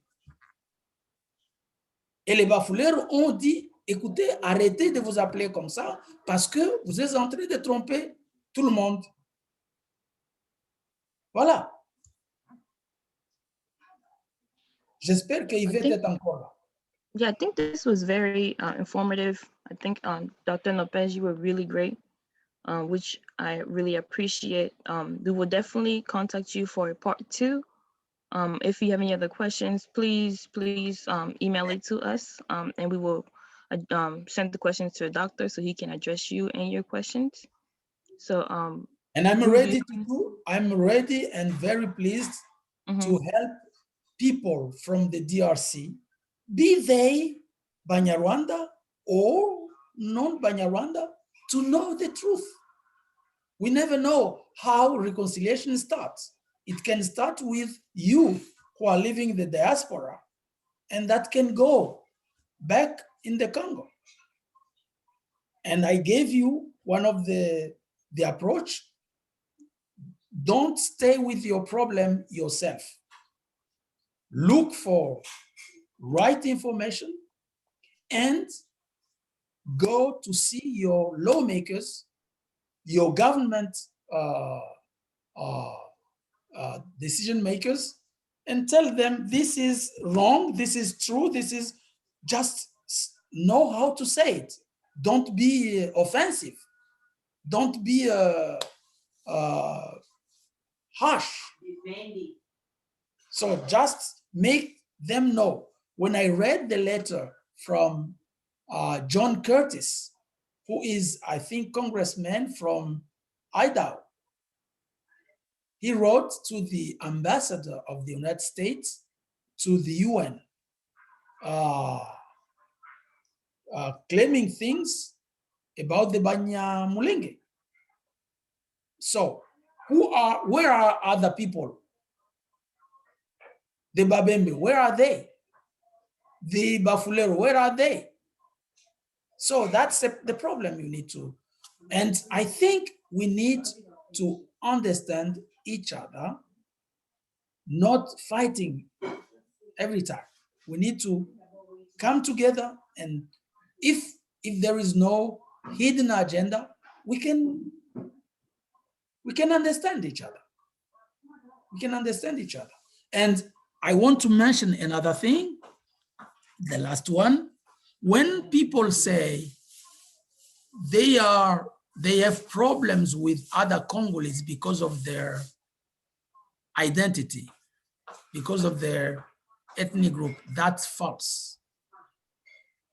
That's false. And that would bring me in the other question I didn't want to address today, attack against Congolese, but I want to be attacked. These attacks, not only Banyamulenge who attacked other Congolese, but Congolese attacked them as well. But not on the issue of their identity. It's on issues they had among them. When I mentioned one is the rebels destroyed or took the livestock and they reacted. They went to look for troops from the government of Mobutu. So that's an issue. That's not about identity. It's about livestock. They are claiming land of Minembwe or Mulenge. So that's an issue. It's not about the identity. It's not because they are Banyarwanda, no. It's because they claim the land. If they didn't claim the land, there would never be any problem.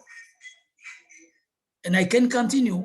Every time they fought, there was an issue, specific. So that's things we need to clarify many times. Thank you.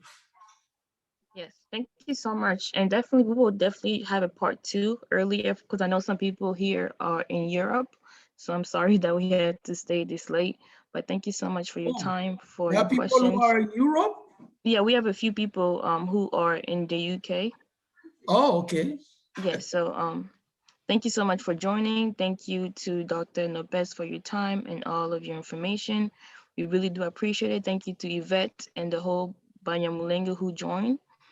We appreciate your attendance and hopefully you were able to learn something from this. So with that being said, Ru, do you have anything to add? Yeah. Yes, I just wanted to thank everyone for showing up. Like Larissa said, we will be planning and promoting a second part to this event.